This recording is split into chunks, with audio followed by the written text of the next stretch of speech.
ভালো বিক্রি করতে চাইলে আপনাকে আপনার সেবা বিক্রি করতে হবে, 1। 2 নম্বর হচ্ছে আপনার কৌশল বিক্রি করতে হবে। রাইট। মার্কেট হচ্ছে একটা সমুদ্রের মতো, জাল ফেলতে ফেলতে সব মাছ ধরতে পারবেন না, আরো মাছ থাকবে, আরো মাছ থাকবে। একটা কোম্পানির ব্যাকবোন বলা হয় কিন্তু first line manager. First line manager যতটা বেশি এক্সপার্ট হবে, ওই কোম্পানি তত বেশি কিন্তু শার্পলি মুভ করবে। আপনি তখনই টার্গেটের চাপ অনুভব করবেন যখন মনে হবে এটা অসম্ভব। টিএসএম হচ্ছে বাড়ির বউয়ের মতো, যত ভালো কাজ করুক তার কোনো সুনাম নেই। সেলসে কাজ করলে মানে চাপাবাজ হইতে হয়, চাপাবাজি না করলে সেলসে ভালো করা যায় না। সেলসম্যানের মূল পাওয়ারটাই হচ্ছে একটা রিলেশনশিপ। সে যদি ভালো করতে চায় কোনো একটা দোকানদারের সাথে, তার একটা রিলেশন তৈরি হতে হবে।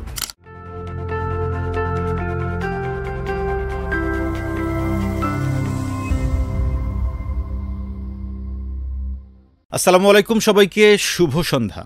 আপনারা যে যেখানেই আছেন আমাদেরকে আজকে দেখছেন sales podcast the sales leadership শোয়ের আজকের একজন দুর্দান্ত অতিথিকে আমরা হাজির করেছি, যিনি এফএমসিজি সেক্টরের একজন অনন্য মানুষ। আমি রিসেন্টলি তার ফেসবুকে অনেকগুলো কন্টেন্ট দেখেছি, যিনি কিনা সেলসকে কীভাবে আরও ভালো করতে হয় প্রতিনিয়ত এই বিষয়গুলো নিয়েই কাজ করেন। যিনি প্রাণ আরএফএলে কাজ করেছেন দীর্ঘদিন, এখন মেঘনা গ্রুপ অফ ইন্ডাস্ট্রিজে আছেন। আর কেউ নন, আমাদের সাথে আছেন আমাদের আজকের অতিথি জনাব আহমেদ হালিম। ইয়াস হালিম ভাই। Thank you very much. আমি আহমেদ হালিম। ইফতি ভাই, আপনাকে অনেক ধন্যবাদ। আপনার প্রোগ্রাম আমি নিয়মিত দেখি, খুব ভালো লাগে। তো আজকে এখানে আসতে পেরে আমার খুব ভালো লেগেছে। আলাপ হবে, আড্ডা হবে ইনশাল্লাহ। ইনশাল্লাহ। আহমেদ হালিম সম্পর্কে আপনাদেরকে একটু বলে রাখি, উনি ওনার ক্যারিয়ারটা শুরু করেছেন সেলস রিপ্রেজেন্টেটিভ। ইয়াস, আপনি ঠিকই শুনছেন, সেলস রিপ্রেজেন্টেটিভ থেকে উনি প্রাণ আরএফএল কোম্পানিতেই পরবর্তীতে প্রমোশন পেয়ে পেয়ে জেনারেল ম্যানেজার হয়েছেন, এবং সেখান থেকে উনি এখন মেঘনা গ্রুপ অফ ইন্ডাস্ট্রিজের জেনারেল ম্যানেজার আছেন। উনি বর্তমানে মেঘনা গ্রুপ অফ ইন্ডাস্ট্রিজের নুডলস এই পার্টটা দেখেন, তথাপি উনি আরএফএলেরও, আপনারা নাম জেনে থাকবেন, মিস্টার নুডলস, তার আগে ফ্রুটো, এই বিষয়গুলো নিয়ে অনেক কাজ করেছেন। আমরা আজকে একটু জানার চেষ্টা করব যে উনি এই জার্নিটা এসআর থেকে যে এত উপরে গেলেন কিভাবে হলো, টিএসএম অবস্থায় কি করেছেন, ডিলারদের সঙ্গে কোন ধরনের বিহেভিয়ারগুলো করা প্রয়োজন, এই পুরো বিষয়টাই জানবো। সাথে আছি আমি ইউসুফ ইফতি। 23 বছর ধরে সেলস নিয়ে কাজ করছি, ডিরেক্টলি সেলসে কাজ করেছি 15 বছর, এবং লাস্ট 8 বছর ধরে আমি আছি কর্পোরেট ট্রেনিংয়ে। আমার এই টোটাল জার্নিটাই যেহেতু সেলস নিয়ে, আমিও আজকে অনেক প্রশ্ন করতে পারবো আপনাদের হয়ে। আমরা দেরি না করে যেতে চাই জনাব আহমেদ হালিমের কাছে। হালিম ভাই, আমার প্রথম প্রশ্ন আপনার কাছে, আপনি তো জয়েন করেছিলেন sales representative, right? Sales representative চাকরিটা আসলে কেমন? এটা কি ভালো লাগার নাকি খুব চ্যালেঞ্জিং? খুবই মজার, এটা সত্য। আবার যদি বলি খুব চ্যালেঞ্জিং, এটাও সত্য। ওকে। এখন আপনাকে কাজটা এনজয় করতে হবে। তো আমার কাছে খুব বোরিং লাগতো, মনে হতো যে আমি মানে 4 দেয়ালের মাঝে আছি, আকাশে বাতাসে আমি ভাসতে পারতেছি না। তো হঠাৎ করে হচ্ছে দম বন্ধ হয়ে আসতো। আচ্ছা। মনে হলো না, এই লাইফটা ভালো লাগতেছে না। এমন কোনো পেশা যদি আমার হইতো যে সব কিছু একদম ওপেন, আমি আরামে ঘুরতে পারবো, আমার ঘরের কাছে কেউ দাঁড়িয়ে থাকবে না, জিজ্ঞেস করবে না তুমি বাথরুমে যাচ্ছ, আসবা কখন, এই কথাগুলো জিজ্ঞেস করবে না, অথবা আসার পরে জিজ্ঞেস করবে না দেরি হলো কেন। আচ্ছা। সো তখন হচ্ছে আমার মনে হলো যে এই পেশাটাকে নেওয়া যায়, বেছে নেওয়া যায়। সত্যি তাই। আমি কিন্তু এই পেশাটাকে যখন বেছে নিলাম, বেছে নেওয়ার পর মনে হয়েছে যে অত্যন্ত চমৎকার একটা পেশা।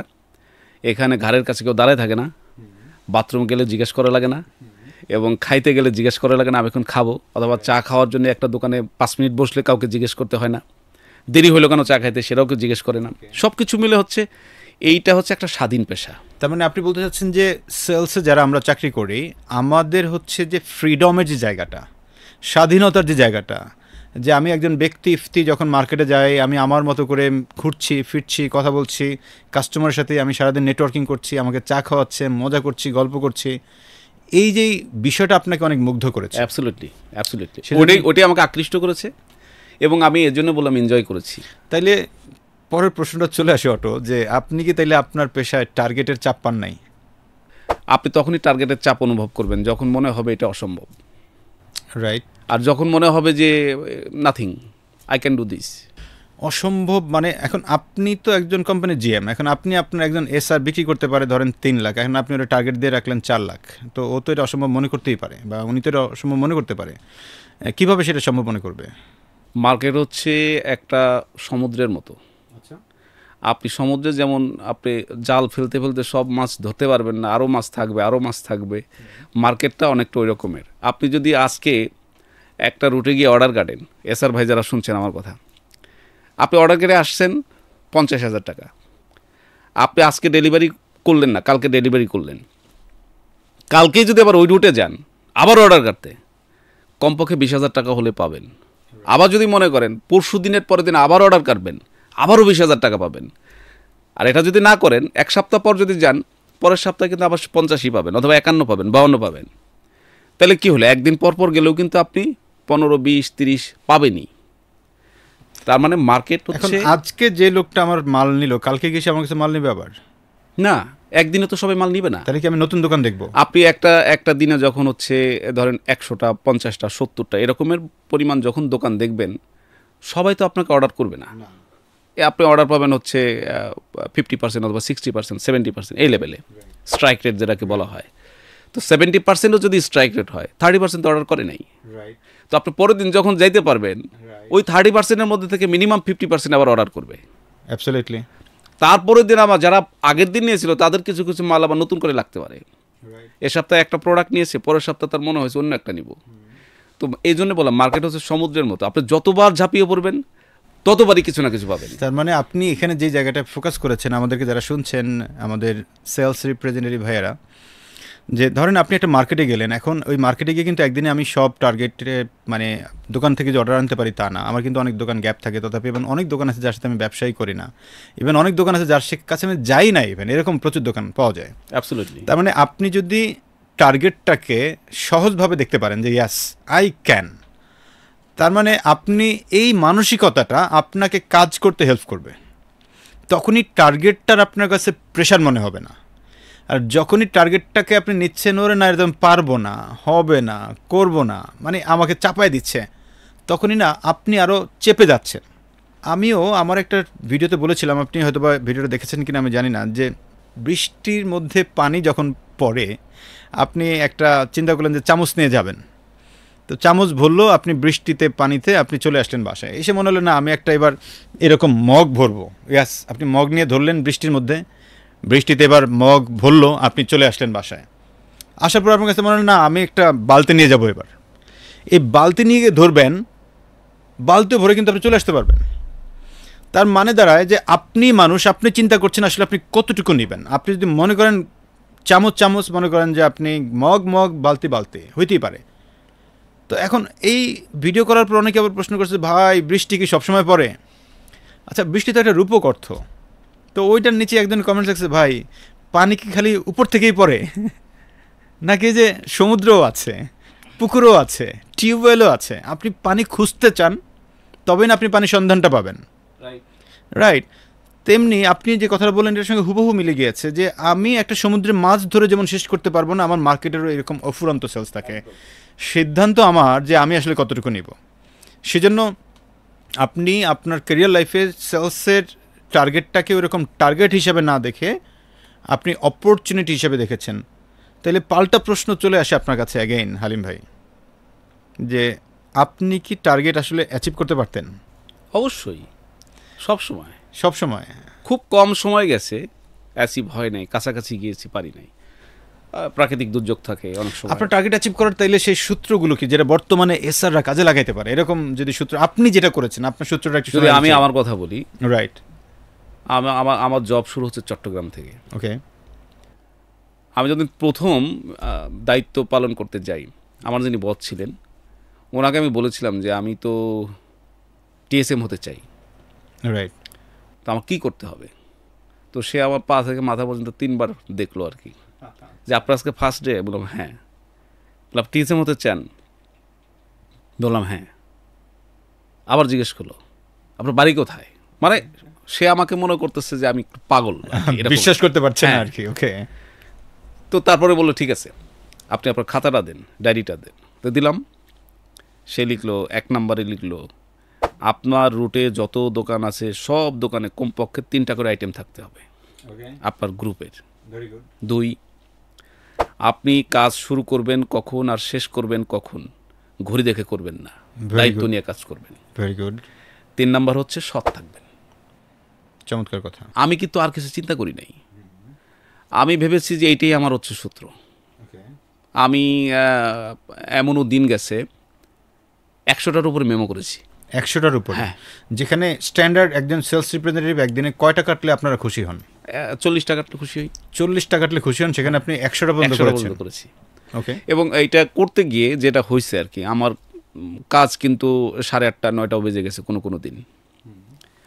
এবং মজার ব্যাপার হচ্ছে যে কোনো কোনো রুটে দোকান থাকতো 70টা, কিন্তু আমি মেমো করতাম 100টা। খুবই মিস্টেরিয়াস, 70টার দোকান কিন্তু মেমো 100, কিভাবে সম্ভব? এটা এটা এটা কিন্তু দারুণ। এটা আপনার যারা ভিউয়ার্স আছে তাদের কাছে কিন্তু প্রথমে একটা কুইজ। রুটে দোকান আছে 70টা, মেমো করতে হবে 100টা। How is it possible? Right, আমি তো অবাক হচ্ছি। হ্যাঁ, ভেঙে দেই, বলেন। আমি যখন যাইতাম কাগজে কলমে সত্যি সত্যি রুটের দোকান হয়তো 70টাই ছিল। তো আমি এই 70টার মধ্যে অনেক ট্রাই করতাম, 70টা কিন্তু মেমো হইতো না। ওখান থেকে হয়তো 50টা হইতো, 20টা মিস হইতো। কিন্তু এমন কিছু দোকানকে আমি দোকান মনে করতাম যেগুলো আসলে দোকান না। যেমন আপনি হয়তো বা মুদি মাল বিক্রি করেন, হ্যাঁ, তো যে কোনো একটা ছোট হয়তো বা চায়ের দোকান একদম মুদির আইটেম বিক্রি করে, আপনি সেখানেও কিচ্ছু না, শুধু চা বিক্রি করতেছে আর কিচ্ছু নাই তার কাছে, নাথিং এনিথিং। ওর কাছে গেছি, বোঝাইছি, কারণ ও তো কোনোদিন একজন সেলসম্যানের স্পর্শ পায় নাই, সংস্পর্শে কেউ আসে নাই। ওকে যখন 2 মিনিট পড়াইছি পড়ে গেছে। তো ওকে খুব অল্প সংখ্যক টাকার একটা প্রোডাক্ট দিচ্ছি প্রথম বোঝানোর পরে, যে ভাই এই যে 30 টাকা 40 টাকা 50 টাকার একটা প্রোডাক্ট দিলাম, এটা রাখেন, বিক্রি হলে আমি আবার আসবো, আপনার এত টাকা লাভ হবে। এটার পাশাপাশি একটা অতিরিক্ত বিজনেস, চা বিক্রি করলেন, কেউ যদি খাইলো না খাইলো নাই, আমি তো আসতেছি। তো আলটিমেটলি পরের সপ্তাহে যখন গেছি, যে দেখছি যে অর্ধেক অথবা তার চেয়ে বেশি সেল হয়ে গেছে, তখন আমি একটা সূত্র পেয়ে গেছি। ওকে আবার বলছি, ভাই দেখছেন তো বিক্রি হয়ে গেছে, তার মানে আমি আরো 3টা দিতে পারি আপনাকে। তার মানে আপনি ফ্রুটও বিক্রি করতেন ওই সময়টাতে, বা অন্য কোনো আইটেম? না, তখন ফ্রুটও ছিল না। তখন হচ্ছে চানাচুর ছিল, তখন হচ্ছে ডাল ভাজা ছিল, বাদাম ভাজা ছিল, ওইগুলোকে বিক্রি করতেন। হ্যাঁ, মিল্ক ক্যান্ডি ছিল। রাইট। তো ওই প্রোডাক্টগুলোকে আমি ওর কাছে বোঝাইয়া দিতাম। দেওয়ার পরে পরের সপ্তাহে আবার দেখতাম সে কিন্তু তখন ট্রেডিং দোকান হয়ে গেছে আমার, যেটা আগে নন ট্রেডিং ছিল, অর্থাৎ এই আউটলেটের দলভুক্তই ছিল না। ওকে। তা আলটিমেটলি তখন ওই যে বললাম আমার 70টা দোকান কিন্তু 100টা মেমো করতাম, এই রকমের দোকান আমি তৈরি করে ফেললাম প্রত্যেকটা রুট থেকে প্রায় 30-40টা।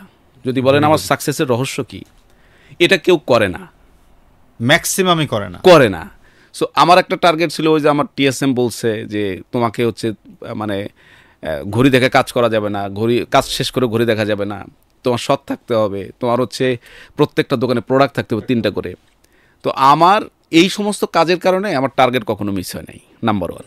নাম্বার 2 হচ্ছে আমি অনেকগুলো আউটলেট বাড়িয়ে ফেললাম। যেখানে আমার 70-80টা দোকান ছিল রুটে, সেখানে আমার আউটলেট হয়ে গেল 120-30টা। আলটিমেটলি 3-4 মাস পর থেকেই আমার ওই সমস্ত রুট থেকে প্রায় 100টার উপরে মেমো হইতো।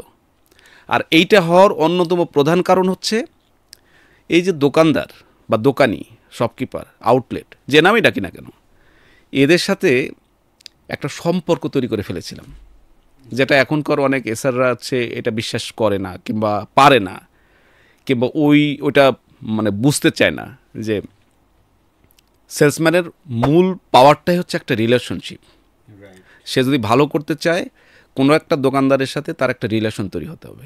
আমি যখন এসআর ছিলাম, আমার ওই রুটের মধ্যে যদি 100টা দোকান থাকতো, এর মধ্যে কমপক্ষে 50 থেকে 60টা দোকানদারের সাথে আমার একটা গুড রিলেশন ছিল, হয় চাচা, না হয় মামা, দুলাভাই, চাচাতো ভাই, বন্ধু, দোস্ত, দাদা, নাম ধরে চিন্তা, একদম ভাই নামে, এই ধরনের একটা রিলেশন তাদের সাথে তৈরি ছিল। এবং আমি গেলে ওই রিলেশনের কারণে ওইভাবে ডাকতাম। তখন কি কম্পিটিটর ছিল না মনে হয়? অনেক ছিল না, আপনি যেভাবে বলছেন মনে হচ্ছে কোনো কম্পিটিটর ছিল না। অনেক, মানে আপনার এই কথাগুলো বর্তমানে স্যারদেরকে বলবে যে উনি যে সময় কাজ করছে ওই সময় কম্পিটিশন ছিল না। না, এটা ভুল কথা, অনেক কম্পিটিটর ছিল। ভাই আপনাদের উদ্দেশ্যে বলছি, আসলে কম্পিটিশন পৃথিবীর জন্মলগ্ন থেকেই ছিল। তার মানে প্রত্যেকটা জায়গায় কম্পিটিশন আছে। আমি যদি হালিম ভাইয়ের কথাটাকে একটু সামারাইজ করার চেষ্টা করি, এসআর হিসেবে ভালো করার জন্য উনি যে সূত্রটা ফলো করেছেন তার মধ্যে অন্যতম হচ্ছে যে প্রত্যেকটা দোকানে টাচ থাকতে হবে এবং সেখানে আপনার প্রোডাক্ট থাকতে হবে, নাম্বার 1। নাম্বার 2 হচ্ছে যে আপনি যাবেন, ঠিক আছে, স্টার্টিং হয়তো একটা টাইম হতে পারে 8টা বা 9টা হোয়াটএভার, কিন্তু ক্লোজিং টাইম মেনটেন করতে চাইলে আসলে এসআর এর জবটা আপনার জন্য না। থার্ড থিংস হচ্ছে যে আসলে অনেস্ট থাকা, এখন অনেস্টের সংজ্ঞাটা অনেকে মনে করে যে ভাই আমি তো টাকা পয়সা নিয়ে অনেস্ট থাকি। টাকা পয়সার অনেস্টি একমাত্র অনেস্টি না। আপনি কাউকে কমিটমেন্ট দিয়েছেন কিন্তু মিস করলেন, এখানে আপনি একজন ডিসঅনেস্ট মানুষ। আপনি কোনো একজন মানুষকে বলছেন যে এতটার সময় আপনি প্রোডাক্ট পাঠাবেন কিন্তু আপনি পাঠাতে পারেন না, এটা একটা ডিসঅনেস্টির পরিচয়। আপনি না পাঠাতে পারলে ওনাকে বলে দিবেন যে ইয়াস আমি এই প্রোডাক্ট এখন আসছে না, পরে আসবে। তার মানে অনেস্টির এই ছাপটা প্রত্যেকটা জায়গায় রাখতে হবে। অনেকে মনে করে যে আলিম ভাই সেলসে কাজ করলে মানে চাপাবাজ হইতে হয়, ভুল। চাপাবাজি না করলে সেলসে ভালো করা যায় না। একদম ভুল। এই জায়গাটা আপনার ওপিনিয়ন কি? একদম ভুল। এই যে যাদের এটা ধারণা, অত্যন্ত দুঃখের সাথে বলছি, প্রত্যেকটা পেশাতেই চাপাবাজ কম বেশি আছে। সেলস এমন একটা প্রফেশন, এখানে অনেক সংখ্যক মানুষ কাজ করে, এবং এই পেশাটা যেহেতু অনেক বড়, মানে প্রফেশনটা যেহেতু অনেক বড়, অনেক লোক যেহেতু এখানে আছে, যার কারণে আপনি সংখ্যাটা খুব বেশি দেখা যায় দূর থেকে। আপনি অন্য পেশার মানুষগুলোকে এত এভাবে ওপেনে দেখেন না। গার্মেন্টস ফ্যাক্টরি বলেন, কিংবা হচ্ছে ব্যাংক সেক্টর বলেন, কিংবা বিমা সেক্টর বলেন, আরও অনেক সেক্টর আছে, এদেরকে তো এত ওপেন দেখেন না। সেলসের লোকগুলো হচ্ছে রাস্তাঘাটে কাজ করে, সবার সাথে মিশতেছে, দোকানদারের সাথে কথা হচ্ছে, কনজিউমারের সাথে কথা হচ্ছে, প্রচুর সংস্পর্শে আসার কারণে এদের সম্পর্কে জানতে পারতেছেন, যার কারণে কিছু লোক তো দুষ্টু থাকবেই। এরা একটু আছে, কিছু লোক আছে একটু বেশি কথা বলে, একটু বাটপারি করে। তো এটা কারণে হচ্ছে পেশাটাকে মানুষ মনে করে মনে হয় সবাই এরকমের, আসলে ব্যাপারটা তা না, কখনোই না। মানে আমি আপনার সাথে একবারই একমত। আসলে সেলস মানে হচ্ছে যে আপনি যত বেশি আরও ট্রান্সপারেন্ট থাকবেন, কমিটেড থাকবেন, প্রপার ডেটাটাকে বা প্রপার ইনফরমেশনটাকে আপনি আপনার কাস্টমারকে দিবেন, তত বেশি কাস্টমার আপনাকে বিশ্বাস করবে, এবং যত বেশি বিশ্বাস করবে তত বেশি আপনার কাছ থেকে পণ্য কিনবে। এটি বাস্তবতা। একদম। যারা মনে করেন যে চাপাবাজি আসলে সেলসের আসল মন্ত্র, তারা এই মন্ত্রটা ভুলে যান, কারণ এটা আসলে ব্যাকডেটেড একটা কথাবার্তা। এবং যারা জীবনে আসলে সঠিক ট্রেনিং পায় নাই, এই মানুষগুলো হচ্ছে এই সমস্ত উল্টাপাল্টা কথাগুলো বলে এই প্রফেশনটাকে কলুষিত করছে। তো আপনারা যারা আসলে ভালো করতে চান, তারা কখনোই এই সকল মানুষের সাথে কথা বলার আগে চিন্তা করবেন যে এই লোকটা আসলে একটা নেগেটিভ লোক, যেই কথাগুলো বলে, তার থেকে দূরে থাকেন। হালিম ভাই, এবার যদি আমি আপনাকে আরেকটা জায়গায় একটু প্রশ্ন করি, ধরেন আপনি বললেন যে ইয়াস আপনি টার্গেট করেছেন, পজিটিভলি করেছেন, খুব ভালো। এখন আমি অনেক সময় ভিডিও করলে ভিডিওর নিচে অনেকে লিখে যে আপনারা খালি আমাদেরকে ভালো করা নিয়ে কথা বলেন, কিন্তু আমরা স্যার আমরা তো কাজ করি, আমাদের তো বেতন বাড়ানো নিয়ে আপনার কথা বলেন না। সো আমি আপনাদের উদ্দেশ্যে বলছি যে ভাই, বেতন বাড়ানোর জন্য আমার থেকে উনি হয়তো ভালো উত্তর দিতে পারবে। সেজন্য আমি হালিম ভাইয়ের কাছে প্রশ্ন করতে চাই যে বেতন বাড়াচ্ছেন না কেন, বা এটা আসলে অবস্থাটা না, কি? এইটা শুধু এই প্রফেশন কেন, আপনি বাংলাদেশের বা বিশ্বের প্রত্যেকটা কোম্পানির কি বেতনের স্কেল একরকমের কখনোই না, হবে? কখনো জীবনও না।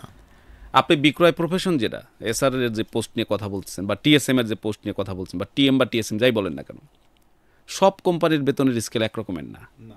ধরেন এসআর পোস্টেই চাকরি করে বাংলাদেশে বেশ কয়েকটা কোম্পানি আছে, স্যালারি টিএডিএ আনুষঙ্গিক মিলে সব কিছু মিলে 30,000 প্লাস আয় করতে পারে, এরকম অনেকগুলো কোম্পানি আছে। তো আপনি যদি মনে করেন এটা অ্যানাপ না, তো অ্যানাপ না।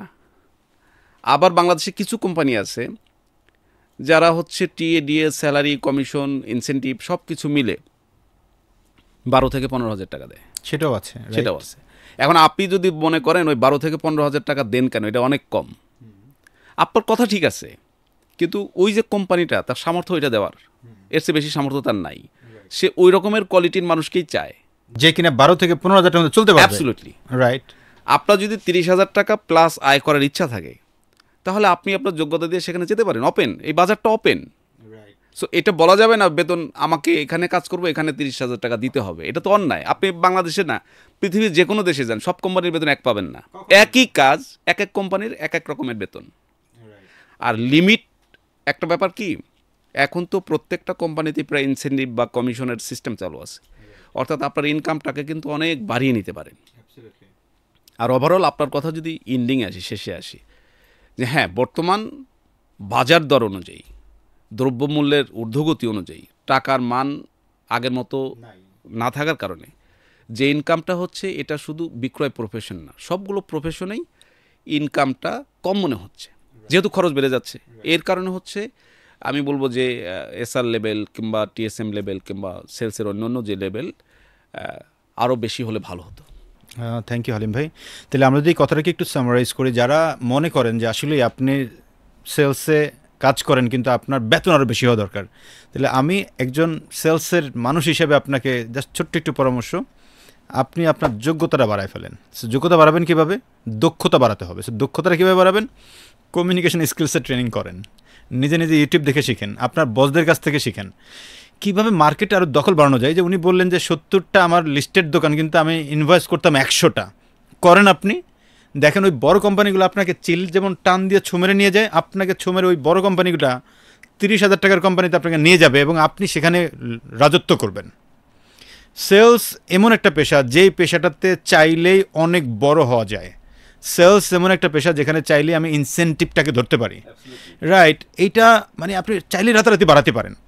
শুধু শুধু কমপ্লেন করা, ভাই এটা বাড়ান ওইটা বাড়ান, এগুলো কমপ্লেন না করে রেদার আপনার কাজকে ফোকাস করেন। এবং আপনি যদি সত্যি নিজেকে যোগ্য মনে করেন, ওই কোম্পানিতে চলে যান যে কোম্পানি আপনাকে ডিজার্ভ করে, আপনি যদি মনে করে থাকেন। আর যেই কোম্পানিতে আসেন, আপনি একই জায়গায় থাকতে চান, বাড়ির পাশে থাকতে চান, কিন্তু আবার মানে কান্নাকাটি করবেন না, দরকার নাই।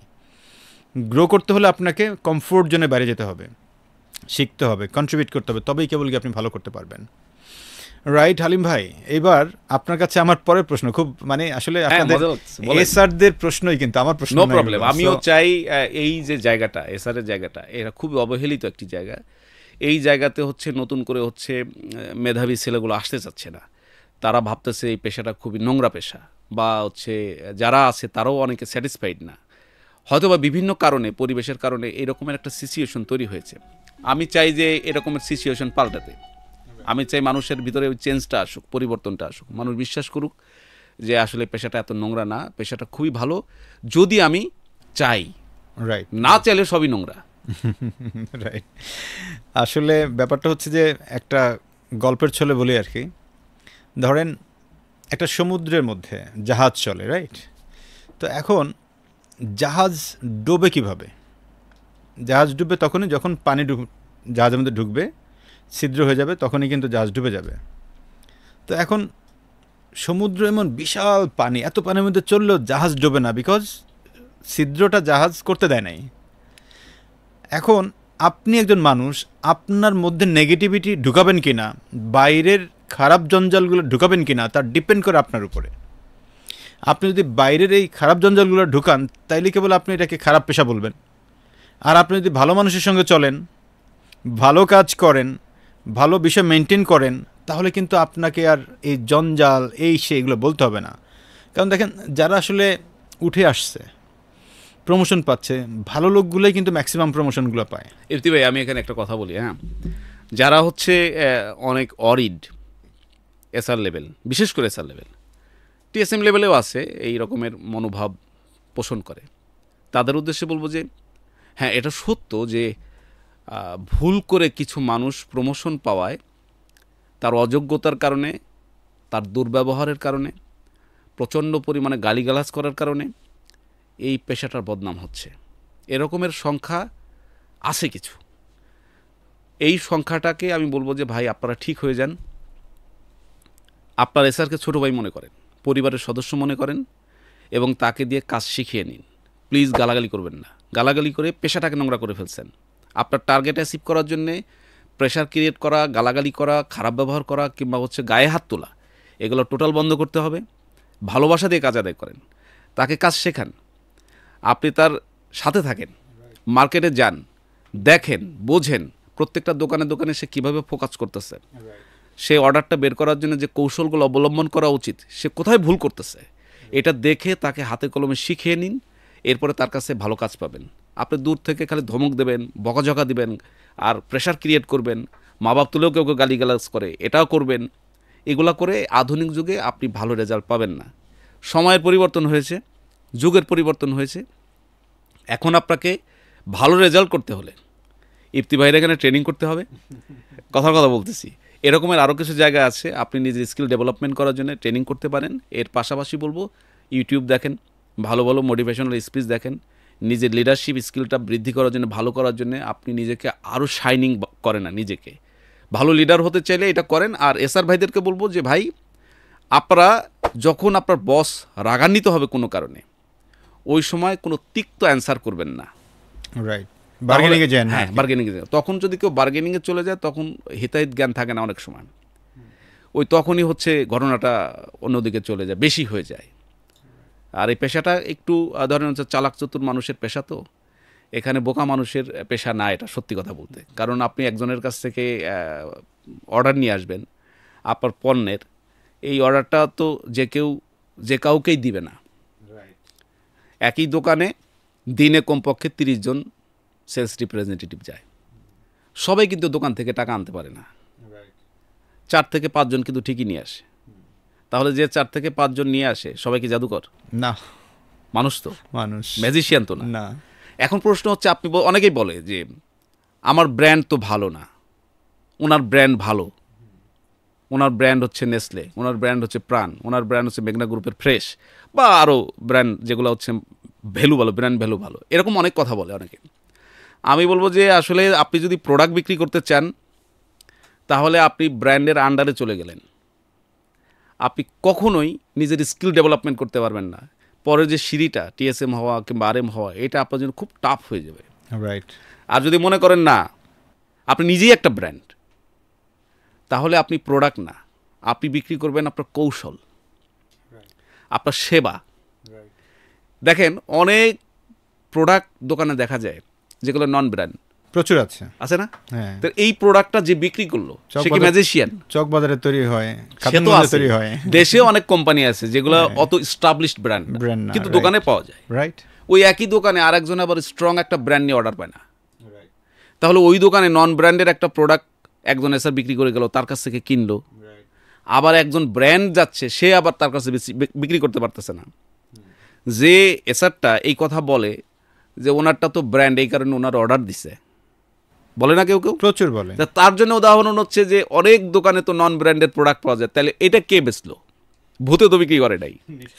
আর যেই লোকটা বলবে ব্র্যান্ডের চাকরি, ভালো ব্র্যান্ডের আন্ডারে আছে, সে বলে যে আমারটার দাম তো বেশি, ওই নন ব্র্যান্ডের প্রোডাক্টের ডিসকাউন্ট অনেক বেশি, দাম অনেক কম, যার কারণে দোকানদার ওইটা রাখে, আমারটা এই কারণে রাখে না কারণ আমারটার দাম বেশি। তো তাকে প্রশ্ন করব, এরকমের অনেক দোকান আছে নন ব্র্যান্ডের প্রোডাক্টের নাম শুনলে দোকানদার বের করে দেয়, তাহলে ওই দোকানগুলোতে তো আপনি নাই। আপনি নাই কেন? আপনার প্রতিদ্বন্দ্বী আর একটা ব্র্যান্ড কোম্পানি তো আছে, বড় কোম্পানি আছে, অবশ্যই। তাহলে আপনি সেখানে নাই, আপনি সেখানে নাই কেন? তার মানে এগুলো কোনো ম্যাটার করে না, ব্র্যান্ড নন ব্র্যান্ড কিংবা হচ্ছে আপনি কোন কোম্পানিতে আছেন, কোন প্রোডাক্ট বিক্রি করতেছেন, এটার চেয়ে ইম্পর্টেন্ট হচ্ছে আপনার স্কিলটা কেমন। আপনি একটা দোকানে গিয়ে আপনি যদি প্রোডাক্ট বিক্রি করতে চান তাহলে ওইটা খুব কঠিন হবে, খুব কঠিন হবে, কারণ আপনি ওই প্রোডাক্ট, যত ভালো প্রোডাক্ট তার চেয়ে ভালো প্রোডাক্ট পৃথিবীতে আছে, তাহলে ভালো প্রোডাক্ট দিতে পারলেন না।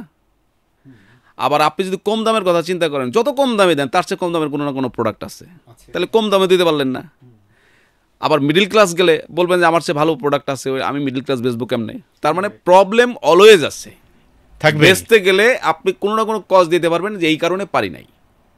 একটাই কারণ আপনি প্রোডাক্ট বিক্রি করতে গেছেন। আপনি প্রোডাক্ট বিক্রি করতে যান, আপনি কখনোই প্রোডাক্ট বিক্রি করতে পারবেন না, বা ভালো পারবেন না, ভালো হবে না, টপ ক্লাস হবে না।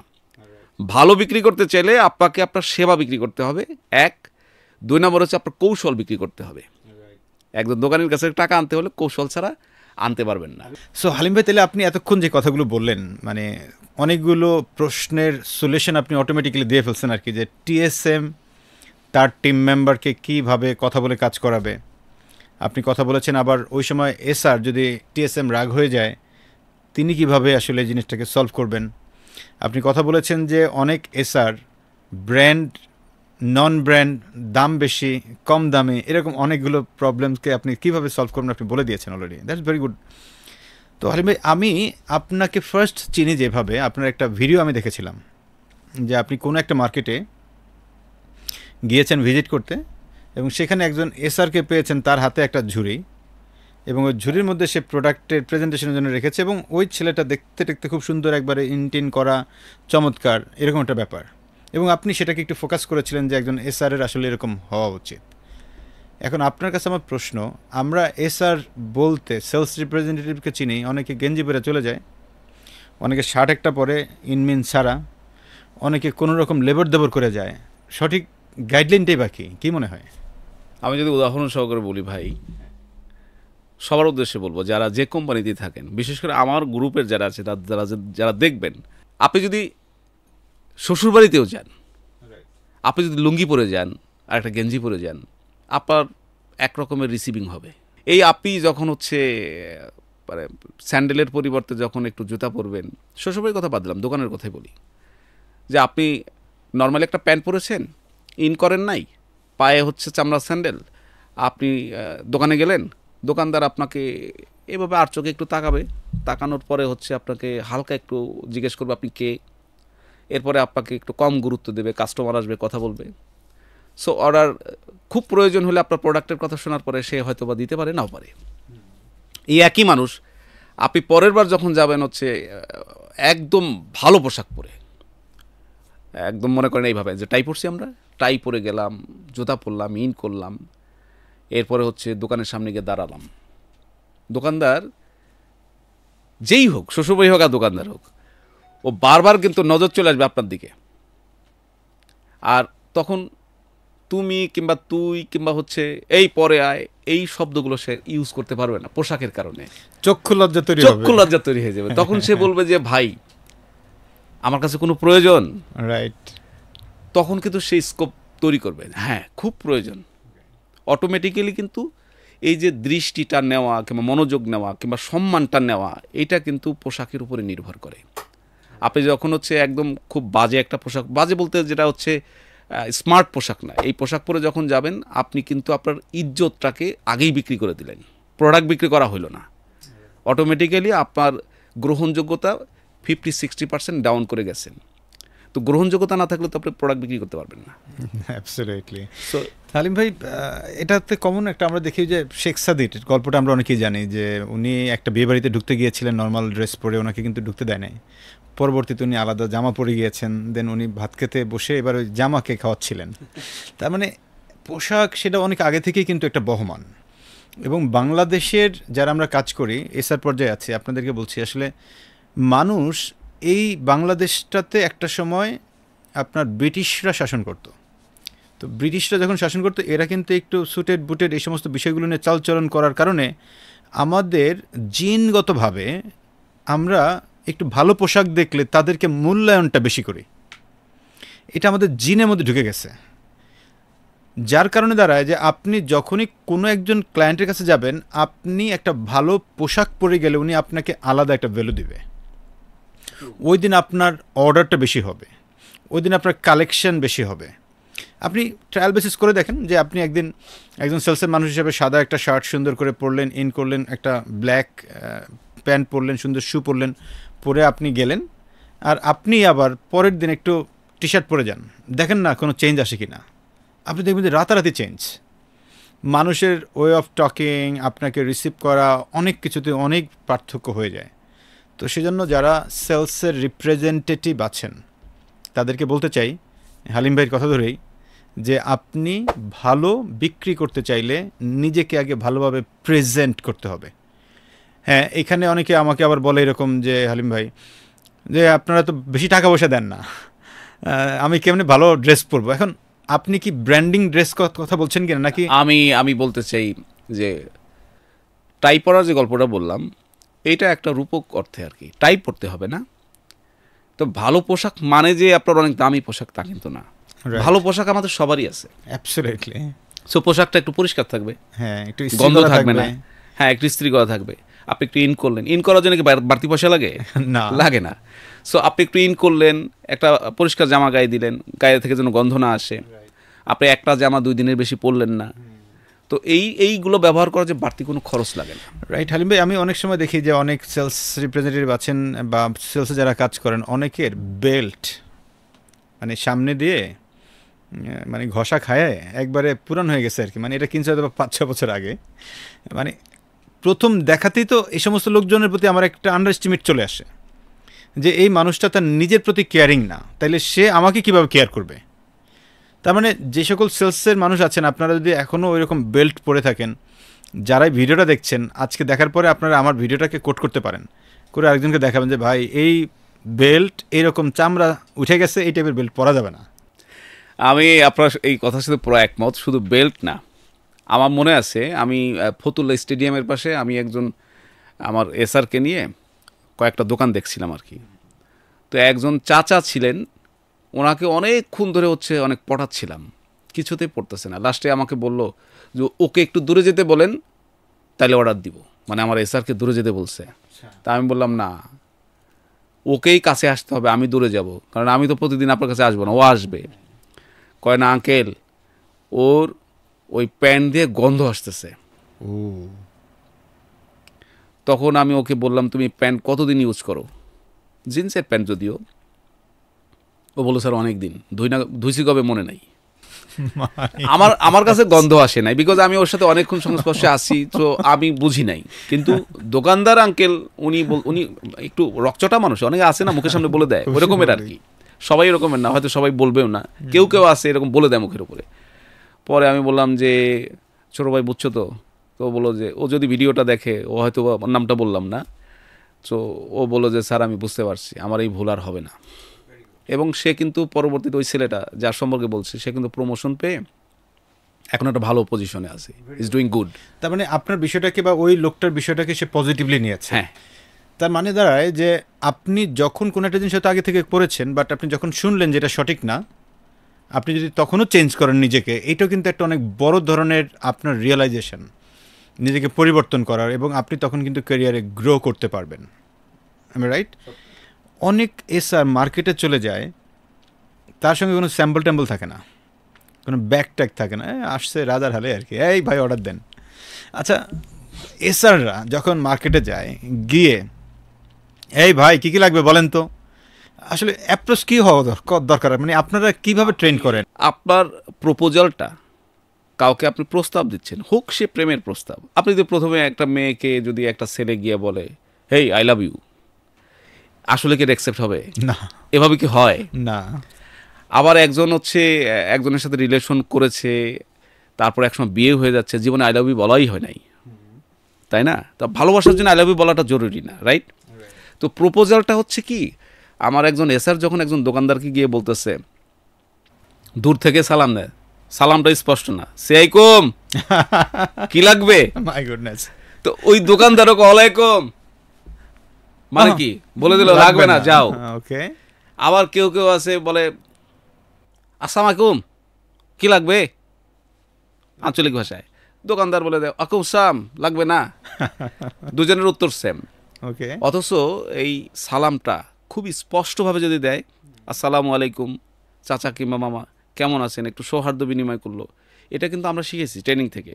এটার মাধ্যমে কিন্তু একজনের দৃষ্টি আকর্ষণ করা যায়, তারপরে কিন্তু কথা শুরু করা যায়। ধরেন এই যে সহিভাবে সালাম দিলে তো লাভটা আমারই বেশি, আমি 90 নাকি পাচ্ছি, আমরা যারা মুসলিম প্র্যাকটিশনার আমরা তাই মনে করি, রাইট? তার মানে আপনি একটা সহি সালাম দিলে কিন্তু ভাই আপনার সওয়াব বেশি, দুইটাই লাভ, দুইটাই লাভ। আপনি সওয়াব বেশি পাচ্ছেন, ওইদিকে ওই কাস্টমারের মন পাবেন। অ্যাবসলিউটলি। তাইলে আজকের পর থেকে যারাই ভিডিওটা দেখছেন, অন্তত সালামটা খুব সহিভাবে দেওয়ার চেষ্টা করবেন, রাইট? তাতে করে আপনার লাভ হবে, লস না। ওই আসসালামু আলাইকুম, মানে এই টাইপের বিষয়গুলো করেন, কত কিছু বলে, সেলাম আলাইকুম, হ্যাঁ করেন, আসসালামু আলাইকুম, হ্যাঁ শুধু সালাম বলে, রাইট? এরপরে আচ্ছা প্রপোজাল নিয়ে যেটা বলছিলাম আর কি, আপনি হঠাৎ করে একটা প্রোডাক্টের নাম বলে বা কোম্পানির নাম বলে আপনি বলতেছেন যে আসসালামু আলাইকুম, সালামটা স্পষ্টভাবেই দিলেন, আসসালামু আলাইকুম, আমি তো ফ্রেশ থেকে আসছি, কি লাগবে। এটা কোনো ধরেন সে প্রপোজাল হইলো? এটা তো প্রপোজাল না, not it's not a good proposal. আপনি কেন এটা বলবেন তাকে? আপনার সাথে কেন এতদিন তার রিলেশন তৈরি হলো না? আপনি যদি 1 বছর এক জায়গায় কাজ করেন, তার মানে 52 বার গেছেন একটা দোকানের কাছে, রাইট? তো একটা মানুষের কাছে 52 বার যাওয়ার পরেও যদি আপনার নাম সে মুখস্থ না করতে পারে, কিংবা তার নাম আপনি মুখস্থ করতে না পারেন, তাহলে আপনি কিভাবে ভালো করবেন? তার মানে একজন এসআর হিসেবে আপনি যখন প্রথমে কোনো দোকানে যাবেন, ফার্স্ট তাকে সালামটা সইভাবে দেওয়া, এবং ওই দোকানদারে যদি আপনি নতুন হন, তাইলে ওনার নামটাকে আরেকটু সুন্দর করে জানতে হবে এবং ওই নামটাকে মুখস্থ করতে হবে আপনার। দেখেন, নাম মনে রেখে বলতে পারলে মানুষ অনেক বেশি কানেক্টেড হয়। আমি একটা বই পড়েছি, যে বইটার নাম হচ্ছে how to influence people and win friends. এটা খুব বিখ্যাত একটা বই, ডেল কার্নেগির, এবং সেলসে যারা কাজ করে তাদের প্রত্যেককেই বলবো আপনারা এই বইটা পড়তে পারেন। এটা বাংলা ভার্সনে পাওয়া যায়। এই বইয়ের গবেষণা বলছে সাইকোলজিক্যালি মানুষ তার নিজের নাম শুনলে ওই লোকের প্রতি প্রায় 70 to 80% মানে আগ্রহী হয়ে ওঠে, যে উনি আমাকে ইফতি ভাই বলে ডাকছে, উনি আমাকে হালিম ভাই বলে ডাকছে। তার মানে আপনি যখনই কোনো কাস্টমারের কাছে যাবেন, তখন তার নামটা ধরে সুন্দর করে কথা বলা, তখন দেখবেন যে মানুষটার সঙ্গে আপনি ইজিলি ঢুকতে পারছেন, তার মানে এখানে ঢোকার একটা খুব সহজ রাস্তা। না তাহলে প্রপোজালটা দেবে কিভাবে, এটা তো একটা প্রশ্ন। রাইট। যে আমি যদি এটা না বলি তাহলে কি বলবো, আপনি কিছুই বলবেন না, আপনি তার কুশলাদি জানতে চান, কেমন আছেন, হ্যাঁ বাসায় কেমন আছে, রাইট, বিক্রি কেমন চলতেছে। একটা দোকানের জন্য মিনিমাম 3 থেকে 5 মিনিট বরাদ্দ করতে হবে, শর্টফট করা যাবে না। আপনি গেলেন, সালাম দিলেন আর দৌড় মারলেন, আরেক দোকানে গেলেন, দুপুরের মধ্যে কাজ শেষ করবেন, আবার দিন শেষে আপনি ভালো অর্ডার আশা করবেন, এটা সম্ভব না। আপনাকে ওই যে বললাম ঘড়ি ধরে কাজ করা যাবে না। আর যেহেতু প্রত্যেকটা দোকান আপনার জন্য এক একটা অপরচুনিটি, সো প্রত্যেকটা দোকানকেই মনে করতে হবে এখান থেকে আমার অর্ডার হবে, এই চিন্তা করে দোকানে যেতে হবে। এবং দোকানদারের সাথে কথা বলার সাথে খুব ভদ্রভাবে সম্মানের সাথে কথা বলতে হবে, কারণ সে আপনার ক্লায়েন্ট। এবং তাকে সালাম দেওয়ার পরে, কুশলাদি জিজ্ঞেস করার পরে, এরপর টুকিটাকি মার্চেন্ডাইজিং জানলে ওটা করেন। মার্চেন্ডাইজিং বা ডিসপ্লে এই জাতীয় যে শব্দ, সেলসের এটা রিলেটেড শব্দ। আপনি আপনার পণ্যটা দিলেন একটা দোকানে, গত সপ্তাহে দিয়েছেন কিংবা তার আগের সপ্তাহে দিয়েছেন, এখন অনেক দোকানদার অনেক বিজি, তারও তো সময় থাকে না যে আপনার প্রোডাক্টটা সে সুন্দরভাবে সাজিয়ে রাখবে, গুছিয়ে রাখবে, দোকানের চোখে পড়বে এরকম জায়গায় রাখবে। কেউ কেউ রাখে, কিন্তু সবাই পারে না, সবার সময় হয়ে ওঠে না।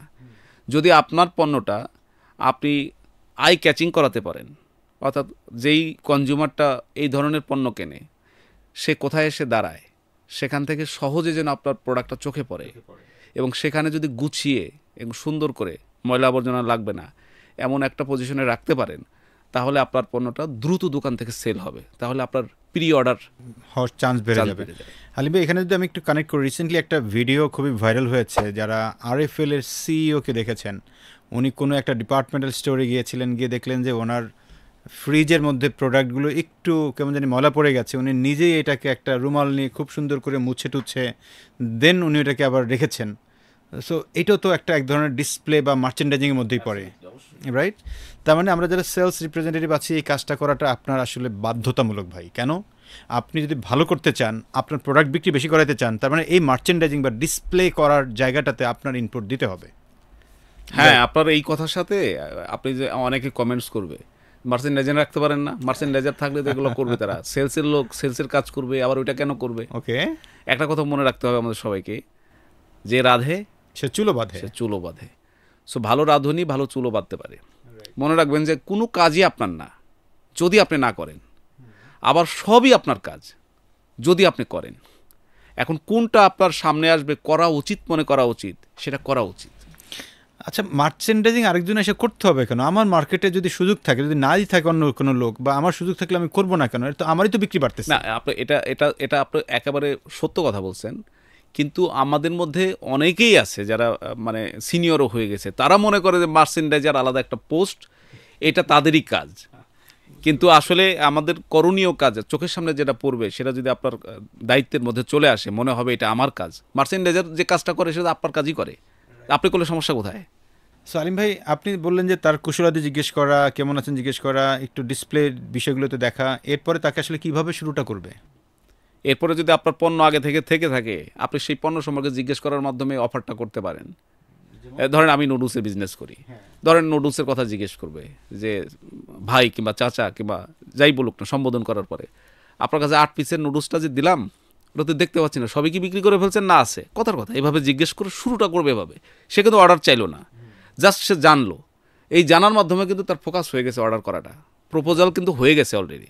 সে তখন বললো হ্যাঁ গত সপ্তাহে তো 6 পিস রেখেছিলাম, তো ম্যাক্সিমাম তো সেল হয়ে গেছে, লাগবে তাইলে দেন এটা। শুরু হয়ে গেল, প্রপোজাল না দিতেই কিন্তু অর্ডার হয়ে গেল। রাইট। আর আপনি যদি প্রথমে বলতেন যে আমি ফ্রেশ থেকে আসছি কি লাগবে, তাহলে দোকানদার যদি বলতে কিছু লাগবে না, কারণ ওনার তো আসলে মাথায় নাও থাকতে পারে, কারণ উনি তো একটা দোকানে এত আইটেমস নিয়ে বসে আছে, ওনার মাথায় হয়তো ওই সময়টা নাই থাকে না, দোকানদার খুব ব্যস্ত, রাইট। তার কাছে কাস্টমার আসে, আরও 2টা কোম্পানির লোক আসবে কিছুক্ষণের মধ্যে, অত টাইম তার নাই। একটা কথা মনে রাখবেন, আপনি যদি ওই যে প্রথমে যে প্রপোজালের কথা বললাম, ফোকাসের কথা বললাম, যে আপনি গিয়ে যদি বলেন আমি ফ্রেশ থেকে আসছি কি লাগবে, একবার না বললে এক নাতেই সব না ক্যান্সেল। আর যখন আপনি টেকনিক্যালি তাকে একবার জিজ্ঞেস করলেন 8 পিসের নুডলসটা কি আছে না লাগবে, একবার না করবে লাগবে না, যদি না লাগে। এরপরে যদি বলেন 4 পিসেরটা তো নাই, ওটা কি দেবো, 2বার না করা হলো তার। এরপর যদি বলেন যে চেইন পাতা নুডলসটা, ওটা তো দেখতে পাচ্ছি না, বললো না ওইটাও লাগবে না, 3বার না হলো।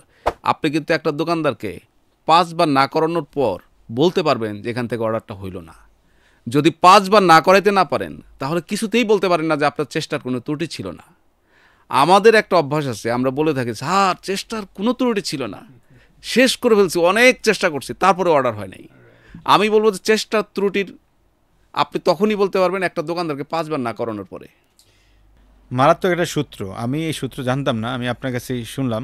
সূত্রটা হচ্ছে এই যে আপনি যখন কোনো একটা দোকানে যাবেন, অর্ডার কাটতে গিয়ে ওনাকে প্রথমে একবার না লাগবে না, এরপর এবার না লাগবে না, আবার একটা প্রোডাক্টের আপনি নাম বললেন লাগবে না, এরকম করে যদি 5 বার, মানে 5 বার দোকানদার না বলে, এরপরে গিয়ে হয়তো বা আপনি নিজের মনকে বলতে পারবেন যে ওকে আমি আমার চেষ্টাটা অ্যাটলিস্ট করেছি। অ্যাবসলিউটলি। এর আগ পর্যন্ত নিজেকে বলেন না যে ইয়েস আমি দোকানটা কভার করে আসছি। যদি বলে যে ভাই এই অর্ডার দেন, এই লাগবে না, এই একটা নাতে যদি আপনি চলে আসেন, ইট মিনস আপনি ওই দিনের কাজটা সঠিকভাবে করেন নাই ওই দোকানের জন্য। সত্য। এসআররা অনেক সময় ক্রেডিট কালেকশন করে, কিন্তু অনেক এসআরদের একটা কমন কমপ্লেইন থাকে যে আসলে আমার তো মার্কেটে অনেক বাকি পড়ে গেছে, আমি তো কালেকশন ভালো করতে পারি না। তো কালেকশন ভালো করার কোনো হ্যাকস আছে কিনা? এই ব্যাপারটা নিয়ে আসলে আলাদা সেশন করা উচিত। তারপর আপনি প্রশ্ন করলেন, সংক্ষেপে বলবো যে দেখেন একজন এসআর সেলস রিপ্রেজেন্টেটিভ সারাদিন অনেক পরিশ্রম করে, সকাল থেকে সন্ধ্যা পর্যন্ত ডোর টু ডোর যায়, অর্ডার কালেকশন করা সহজ না, টাফ জব, অনেক টাফ জব। তো সেই কাজটা করার পরে এরপরে যদি ক্রেডিট কালেকশন তাকে পুরোটা দায়িত্ব নিয়ে করতে হয়, তার উপর দিয়ে একটা ঝড় যায়, তার তো পরিবার আছে, তো সে আসলে এই কাজটা তার করার কথা না। এই কাজটা করার কথা মূলত পরিবেশকের সেট আপ থাকবে, তার ডিএসআর থাকবে, অথবা হচ্ছে তার ম্যানেজার থাকবে, অথবা সে নিজে মুভ করবে বাজারে। তো সেটা যদি সে করতে না পারে কোনো কারণে, তাহলে মাঝে মধ্যে এসআরের হেল্প নিতে পারে। আর এসআর যদি হেল্প করতে পারে, আমি মনে করি তবেই কেবল হচ্ছে এইটা মানে এসআর দায়িত্ব নেওয়া উচিত। তাছাড়া আমি এটা বলবো যে এসআরের এই ক্রেডিট কালেকশনের দায়িত্বটাই নেওয়া উচিত না। আমি অনেক দেখেছি ভাই যে এসআর বেতন যা পায়, এই ক্রেডিট কালেকশন করতে গিয়ে সে ক্রেডিট কালেকশনের কিছু টাকা খরচ করে ফেলে নিজের অজান্তে। ধরুন দোকান থেকে কালেকশন করতে গেছে, তার আজকে 10,000 টাকা কালেকশন হয়েছে বাজার থেকে, কাঁচা বাজার থেকে। সে বাজার দিয়ে আসার সময় ওখান থেকে 500 টাকা বাজার করে ফেলছে। তো সে যখন 500 টাকা কম জমা দিচ্ছে পরিবেশকের কাছে, সে কিন্তু বলে নাই আমি 500 টাকা খরচ করে ফেলছি, সে বলছে 500 টাকা দেয় নাই। হ্যাঁ, সে নগদ উত্তোলন দেখাচ্ছে মাত্র 9,500 টাকা, কথার কথা বোঝানোর জন্য, রূপক অর্থে। এভাবে সে একদিন 100, আর একদিন 200, আর একদিন 500, অথবা আর একদিন 1000 এ খরচ করতে করতে করতে করতে দেখা যায় যে একটা এলাকা থেকে একটা এসআর 2 বছর পর তার নামের পাশে ক্রেডিট লেখা আছে 1 লাখ টাকা অনাদায়ী পাওনা হিসেবে। মানে এটা আসলে বাজারেও নাই, ওই যে খরচ করে ফেলছে। সে কিন্তু ডেলি করছে কত, 100, 200, 500, এরকম করতে করতে তার নামে কিন্তু 1 লাখ টাকা জমা হয়ে গেছে। এখন সে যে 1 লাখ টাকা চুরি করে নিয়ে বাড়িতে বাড়ি করছে তা কিন্তু না, জমি কিনছে, গরু কিনছে তাও কিন্তু না, অথচ তার নামের পাশে 1 লাখ টাকা যোগ হয়ে গেছে লোন হিসাবে। তারপরে কি হয়, বিচার হয়, সালিশ হয়, তারপরে হচ্ছে এসআরটাকে বাদ দেওয়ার ব্যবস্থা করা হয়, অপমান করা হয়। এরপরে হচ্ছে সে বাড়ি থেকে টাকা আনার চেষ্টা করে, অথবা পালায়া চলে যায়। অনেক বাজে একটা সিচুয়েশন তৈরি হয়ে যায়। তো আসলে কিন্তু ও নিজের অজান্তেই খরচ করে ফেলছে। এখন হালিম ভাই, অনেক এসআর তো আসলে নিজে থেকেও মানে সহোদ্যোগী হয়ে এই কাজগুলো করে ফেলে। এখন ডিস্ট্রিবিউটর যদি আপনি মানে আপনি যদি ডিস্ট্রিবিউটর হইতেন, যদি কোনো এসআর ধরেন আপনার টিমে আছে, এখন এসআর যদি এরকম আমাকে উঠায় দেয় তাহলে টাকা আমাকে, তাহলে আমি তো ডিস্ট্রিবিউটর হিসেবে আমার জন্য ভালো, আমি তাহলে আলাদা ডিএসআরকে প্রেশার কেন দিব? না, এটা অনেক এসআর করতে পারে, সবার ক্যাপাবিলিটি একরকমের না, এটা বাধ্যতামূলক করা যাবে না। আমি এটা বললাম আর কি, এসআর এর কাজ হচ্ছে, মূল কাজ হচ্ছে অর্ডার কালেকশন করা, আর সেই অর্ডারের টাকা, এই যে ক্যাশ উত্তোলন যেটা ক্রেডিট, এইটা হচ্ছে হেল্পিং হ্যান্ড হিসেবে সে মাঝে মধ্যে করতে চাইলে করতে পারে, অথবা কেউ যদি দায়িত্ব নিয়ে করে সেটা করতে পারে যদি তার মধ্যে সততা থাকে। রাইট। তার মানে এখানে যিনি ডিলার হ্যাঁ, বা পরিবেশক, তিনি হচ্ছে যে এই জায়গাটাতে আরেকটু তার মনিটরিং এর জায়গাটা আরো একটু স্ট্রং করতে হবে। হ্যাঁ, আপনি শুরু থেকে এসআর এর বিষয়ে কথা বলছেন, এখন ডিলারের উদ্দেশ্যে একটা কথা বলি, ভাই আপনার ব্যবসাটা যদি ভালোভাবে পরিচালনা করতে চান, আপনার ক্রেডিট একটা বিশাল ফাংশন, এখানে আপনার লাভ লস টিকে থাকা বাদ পড়া অনেক কিছু নির্ভর করে। আপনি দয়া করে ক্রেডিট ছাড়া চলতে পারেন না, এটা সত্য। কারণ বর্তমান বাজারে সিস্টেম হয়ে গেছে, আপনার অনেক প্রোডাক্টের সাথেই হচ্ছে ক্রেডিট দিতে হয়, না দিলে আপনি বাজারে ভালো বিক্রি করতে পারবেন না, এরকম একটা সিচুয়েশন আছে। সো আপনাকে যেহেতু দিতেই হবে ক্রেডিট, তাহলে আপনাকে ইনভলভ থাকতে হবে। যদি আপনার এসআর আপনাকে হেল্প করে তাহলে খুব ভালো, আপনি তার সাথে সময় দেন, আপনি যান তার সাথে, বাজারে গিয়ে দেখেন, মাঝে মধ্যে তদারকি করেন এমন যে ক্রস চেকিং, আপনার কাছে 20টা মেমো আছে কিংবা 50টা মেমো আছে ক্রেডিটের, আপনি এসআরের সাথে করে বাজারে দোকানে দোকানে একবার করে সালাম দিয়ে গেলেন, দেখলেন, চেক করে দেখলেন। আপনারই তো কাস্টমার সে, Of course. আপনার তো যাওয়া দরকার সেখানে, যাওয়া কারণ দরকার। আপনার প্রোডাক্টই তো বিক্রি করে দিচ্ছে, হ্যাঁ। তাই না? যে ভুলটা হয় সেটা হচ্ছে অধিকাংশ পরিবেশক মনে করে দায়িত্বটাই দেন না। মনে করেন এইটা মনে কোম্পানির করে। এসআর কোম্পানি হ্যাঁ হ্যাঁ, এটা মনে করার কারণে কি হয়, তখন হচ্ছে ওই ধরনের ঝামেলা যেটা কিছুক্ষণ আগে বললাম, এই দোষটা সব চলে যায় এসআরের উপরে। হালিম ভাই, আমি বুঝলাম, তার মানে এখান থেকে যদি আমরা একটু সামারি টেনে, যারা আমাদের দেখছেন, স্পেশালি ডিলার যারা দেখবেন, তাদেরকে বলতে চাই যে ভাইয়া, টাকা তোলার দায়িত্বটা আসলে যেহেতু আপনাকে যদি এসআর সাপোর্ট দিয়ে থাকে, ইটস সোনায় সোহাগার মতো অবস্থা, আপনি ওনার সঙ্গে আরও ইনভলভ হয়ে ওই মার্কেটটাতে মাঝে মধ্যে একটু সারপ্রাইজ ভিজিটে যাবেন, গিয়ে কাস্টমারগুলো দেখবেন, স্পেশালি যেই জায়গাগুলোতে একটু ক্রেডিট পড়ে আছে সেখানে ডিরেক্টলি একটু কথা বলবেন, ওই কাস্টমারদের সাথে আপনি পরিচিত হবেন, জানার চেষ্টা করবেন, তখন দেখবেন যে আপনার মার্কেটের কালেকশনটা অনেক বেড়ে গেছে এবং ওই এসআররাও তখন মজা পায় কাজ করতে, যে ডিলার আসছে। হালিম ভাই, আমার এরপরও এখানে প্রশ্নটার উত্তর যায় নাই, কারণ হলো ধরেন ডিলারই উঠাক অথবা ডিএসআর উঠাক অথবা এসআর উঠাক, ক্রেডিট কালেকশন করার কোনো হ্যাক আছে কিনা, বা কিভাবে আর একটু স্মুথ কালেকশনের হইতে পারে, মানে কি বিহেভ করলে বা কোন কথা বললে বা কিভাবে করলে জিনিসটা সহজ করা সম্ভব? আমি এই জন্য বলেছিলাম এটা একটা আলাদা সেশন করা উচিত, এটা অনেক বিগ একটা ফ্যাক্ট। ক্রেডিট আসলে সবাইকে দেওয়াই উচিত না। ক্রেডিট আপনাকে দিতে হবে বেছে বেছে, যার উপর আপনার ট্রাস্ট থাকবে, আপনি একমাত্র তাকে ক্রেডিট দিতে পারেন। ক্রেডিট দিতে গিয়ে অনেকে ফতুর হয়ে যায়। আপনি নতুন ব্যবসা নিয়েছেন, আপনি কিছু বোঝেন নাই, ধরেন হচ্ছে ক্রেডিট দিয়ে গেছেন এক ধোঁমায়া, আপনি জানেন না কোন কাস্টমারটা ভালো কোনটা খারাপ, দেখা গেল যে আপনার অর্ধেক টাকা ওই যে পড়ে গেছে, বাকি ওইটা আপনার তুলতেই পারবেন আজীবনের জন্য বাকি। দোকানদার ভাই যারা আমার এই ভিডিওটা দেখবেন তাদেরকে অনুরোধ করব যে এরকমের বিহেভ নতুন পরিবেশকদের সাথে করবেন না প্লিজ। টাকা আটকে রাখবেন না, দিয়ে দেবেন, উনিও তো ব্যবসায়ী আপনাদের মতো। সো ক্রেডিটের ব্যাপারে আরেকটু বলবো, আপনি যেটা জানতে চেয়েছেন, সব দোকানে ক্রেডিট দেওয়া যাবে না, নাম্বার 1, এটা নাম্বার প্রথম হ্যাক। প্রথম। নাম্বার 2 হচ্ছে যাদেরকে ক্রেডিট দেবেন, এই ক্রেডিট উত্তোলনের জন্য আপনাকে একটা খাতা মেনটেন করতে হবে, ক্রেডিট কালেকশন খাতা, যেখানে হচ্ছে আধুনিক সিস্টেম মেনটেন করবেন, নাম লেখা থাকবে, ডেট লেখা থাকবে, কোন ডেটে কত টাকা দিলেন, ডেবিট ক্রেডিট যেটাকে বলি আমরা, যে কত টাকা ক্রেডিট দিলেন, কত টাকা উত্তোলন হলো। যেহেতু ক্রেডিট হচ্ছে চলমান প্রক্রিয়া, এটা চলতে থাকবে, এই জন্য চলতে থাকা জিনিস সবসময় ডেবিট ক্রেডিট মেনটেন করতে হয়। হালিম ভাই, এখানে আমি আপনাকে একটু অ্যাড করতে চাই, আমার বাসা যেখানে আর কি, আমার ওইখানে একটা স্টোর আছে আর কি, ডিপার্টমেন্টাল স্টোর। তো এর মধ্যে আমি একদিন বাজার করতে গেছি, তো আমার কাছে টাকা ছিল না, তো বলে যে স্যার কোনো ব্যাপার না, আপনি এটা পরে দিয়ে দেন। তো আমি বাসায় আসার সঙ্গে সঙ্গেই দেখি যে আমার মোবাইলে একটা মেসেজ আসছে যে আপনার কাছে এত টাকা পায়। তো আমি পরে আবার ওই যে টাকাটা দিয়ে দিছি, দিয়ে দেওয়ার পরে দেখলাম যে আমার কাছে আবার মেসেজ আসছে যে আপনার টাকা পরিশোধ হয়ে গেছে। আমি না অবাক হলাম, ওরা জিজ্ঞেস করলাম যে ভাই কীভাবে সম্ভব এটা?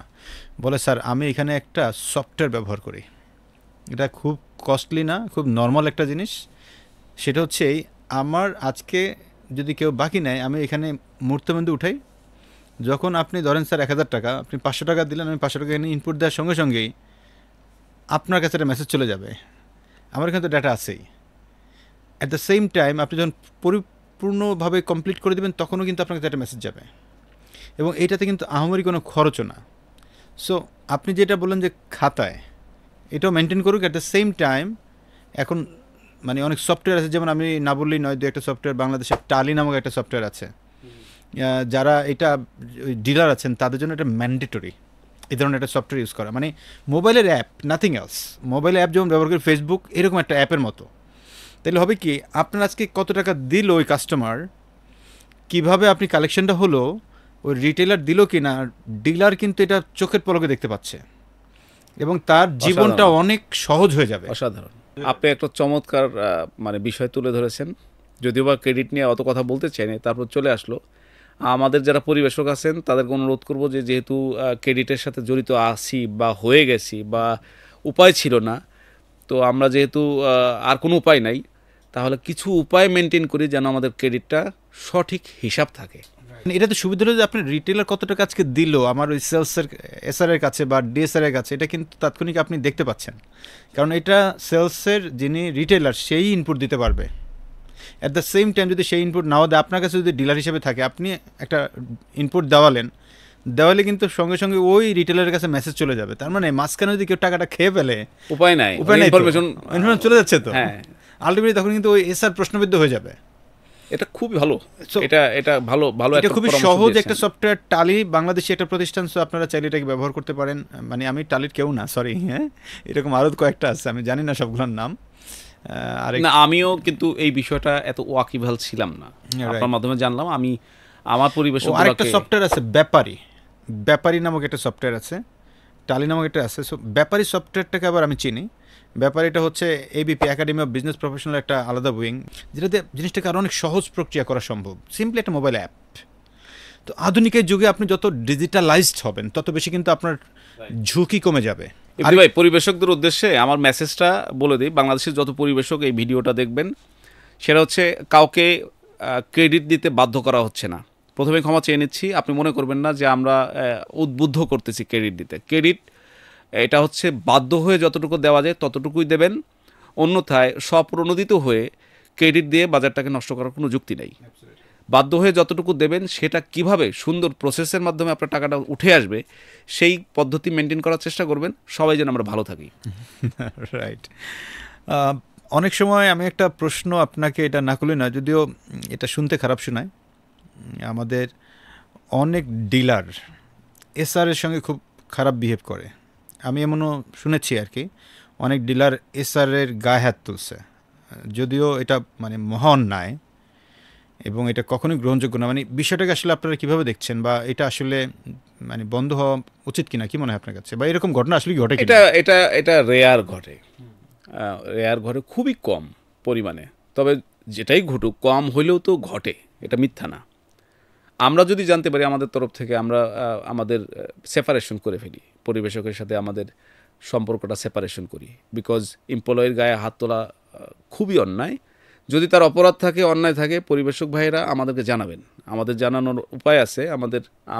আমাদের যারা এই সেলস পরিচালনা করে থাকে, বিভিন্ন শ্রেণীর লিডার আছে, RM, TSM অথবা NSM, AGM, head of sales. আপনারা জানানোর পরে বিচার চাইবেন, বিচার চাওয়ার পরে যদি সঠিক বিচার আমরা না করতে পারি, আপনি আইনের আশ্রয় নিতে পারেন, কিন্তু নিজে আইন হাতে তুলে নেবেন না প্লিজ। তার মানে কখনো কোনো ডিলার ভুলেও কোনো এসআরের গায়ে হাত তোলা, বা তাকে তুই করে বলা, বা তাকে গালিগালাজ করা, প্লিজ ডোন্ট ডু দিস।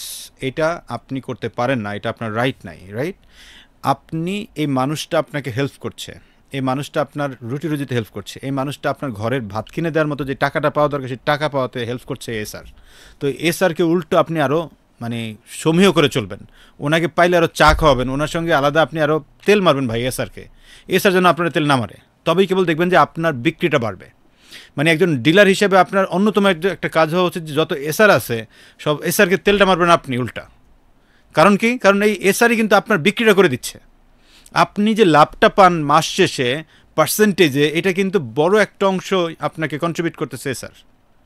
আপনি শুধুমাত্র একটু টাকা ইনভেস্ট করছেন, হ্যাঁ আপনার অনেক শ্রম দিচ্ছেন, কিন্তু এই শ্রমগুলো তখনই আরও অনেক ফ্রুটফুল হবে, অনেক ভালো হবে যদি আপনি ওই এসআরটাকে ভালো রাখেন। বাংলাদেশের সব কোম্পানির কথা যদি বলি, অধিকাংশ পরিবেশকই খুবই প্রফেশনাল, খুবই ভালো। অল্প কিছু সংখ্যক পরিবেশক অপেশাদার হওয়ার কারণে এই পরিবেশকদের নামে বদনামটা হয়। গায়ে হাত তোলা কিংবা তুইতকারী সম্পর্ক, গালিগালাজ করা, অথবা প্রফেশনাল না হওয়া, এই সমস্ত পরিবেশকবাদীকে অনুরোধ করবো, ভাই আপনাদের কারণে আমাদের পেশার বদনাম হচ্ছে। নতুন নতুন পরিবেশক আমাদের বিভিন্ন বিজনেসে যারা আসতে চায় তারা ভয় পায়, সো মনে করে যে পেশাটা মনে হয় খুব খারাপ। আপনাদের কারণে পরিবেশটা নষ্ট করবেন না। এসআরকে নিজের ছোট ভাইয়ের মতো দেখেন, কিন্তু প্রফেশনাল অ্যাটিটিউড করেন, কখনোই ব্যক্তিগত লেনদেন করবেন না, নিজের কর্মচারী মনে করবেন না। এসআরকে দিয়ে একটা কথা না বললেই নয়, ইফতি ভাই প্রসঙ্গটা তুলেছে তাই বললাম। আমরা যখন পরিবেশক পয়েন্টে যাই, আমরা কিংবা আমাদের জুনিয়র যারা NSM, AGM বা DSM যখন যাই, অনেক পরিবেশক ভাই কি করেন, আমাদের সামনেই আমাদের এসআরকে বলেন যাও চা নিয়ে আসো। এটা যে কতটা খারাপ লাগে আমাদের, ভাই পরিবেশক ভাই বোঝাতে পারবো না। আপনি আমার জন্য যদি চা আনান আমার এসআরকে দিয়ে, তাহলে আমি না থাকলে তাকে দিয়ে কি করান? নিশ্চয়ই বাসা বাজার করেন। এটা করাবেন না প্লিজ। এটা এসআর হচ্ছে কোম্পানির এমপ্লয়ি, আপনাকে বিজনেস বৃদ্ধির জন্যে, প্রবৃদ্ধির জন্যে তাকে দেওয়া হয়েছে, তাকে তার কাজ করতে দিন। প্লিজ নিজের ব্যক্তিগত কাজ করাবেন না। হালিম ভাই থ্যাংক ইউ। আমরা ডিলার নিয়ে শুনলাম, এবার আমরা একটু যেতে চাই টিএসএম। আমরা টিএসএম, সেখান থেকে আরএসএম, এটা তো দুটো মনে হয় সেম পোস্টই অলমোস্ট ম্যাক্সিমাম। আরএম টিএসএম এক ধাপ উপরে আরএম, কিন্তু জুনিয়র দায়িত্ব অলমোস্ট সেম। সো টিএসএমদের ক্ষেত্রে আমরা অনেক ক্ষেত্রে দেখি যে টিএসএমরা এসআরদের সঙ্গে ভালো বিহেভটা করে না। আবার আছেন অনেকে ভালো বিহেভ করে, অনেক টিএসএম ভালো পারফর্মও করে না। সো একজন টিএসএমের আসলে কোন বিহেভিয়ারগুলো করা দরকার বলে আপনার কাছে মনে হয় এসআরদের সাথে ভালো করার জন্য? প্রথমে বলবো যে টিএসএম ভাই যারা দেখতেছেন, আমার কথা কষ্ট পাবেন না, আপনাদের নামে অ্যাভারেজ অভিযোগের সংখ্যা অনেক বেশি। এর মূল কারণ হচ্ছে আপনারা সরাসরি মনিটরিং করেন, কোম্পানির জন্য কাজ করেন, আবার নিজের জন্যও কাজ করেন।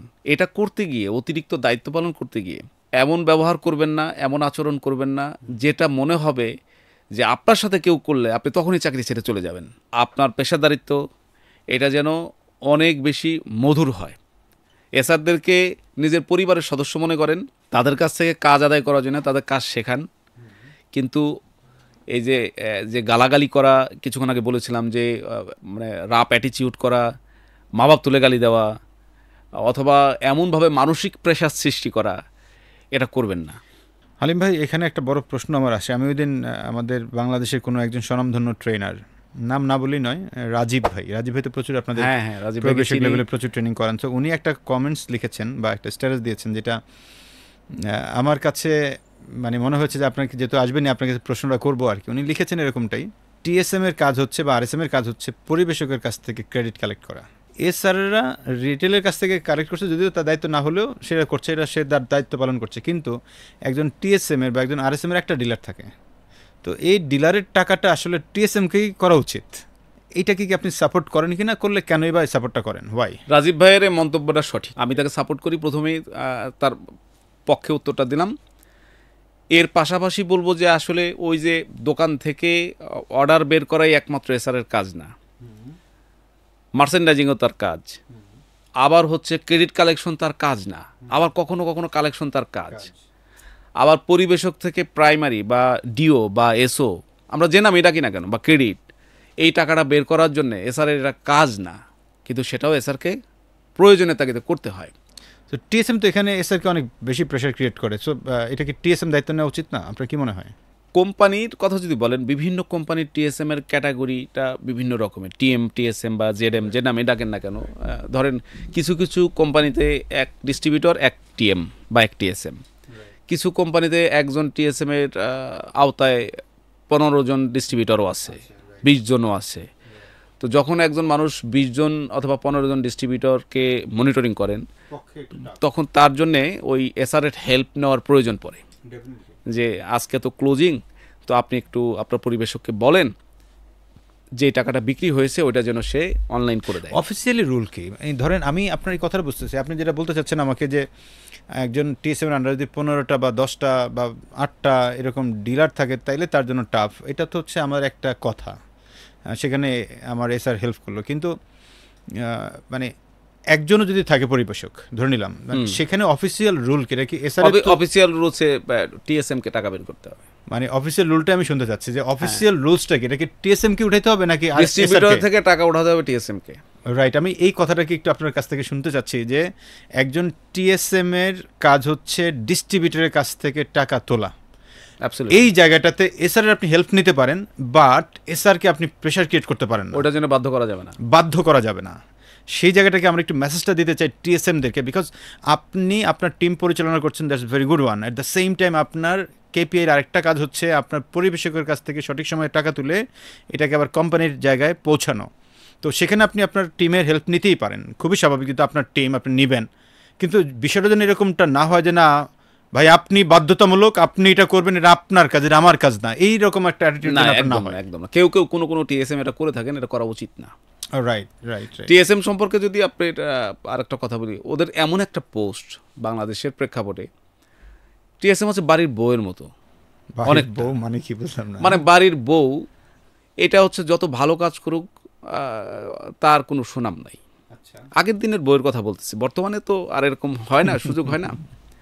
তো যেটা বাংলা সিনেমা দেখতাম আর কি, হ্যাঁ। যে বউ অনেক কাজ করে কিন্তু তারপরেও তার কাজ সুনাম শেষ নাই। হচ্ছে না, সুনামও নাই। ওকে, প্রত্যেকটা জায়গায় টিএসএম খুব মানে ইম্পর্টেন্ট ভূমিকা পালন করে। এই যে অনলাইন বের করার ক্ষেত্রে বা প্রাইমারি বের করার, জিও বের করার ক্ষেত্রে টিএসএম এর ভূমিকা অপরিসীম।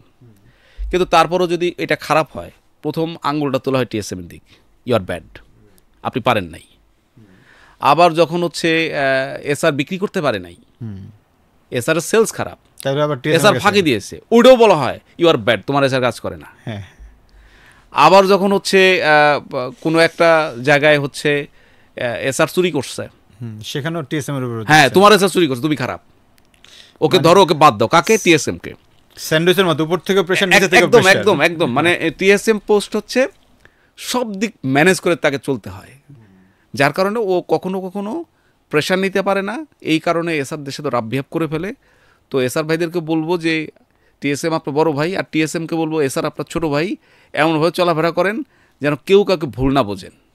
রাইট। না দেখেন, এখন একজন ম্যানেজার সে তো আসলে একটু দায়িত্ব নিতেই হবে, রাইট। ফার্স্ট লাইন ম্যানেজার যারা আমরা কাজ করেছি বা আপনিও করেছেন, ফার্স্ট লাইন ম্যানেজাররা এমনিতেই আসলে একটু দুই পাশ থেকে চাপ খাওয়া রোল।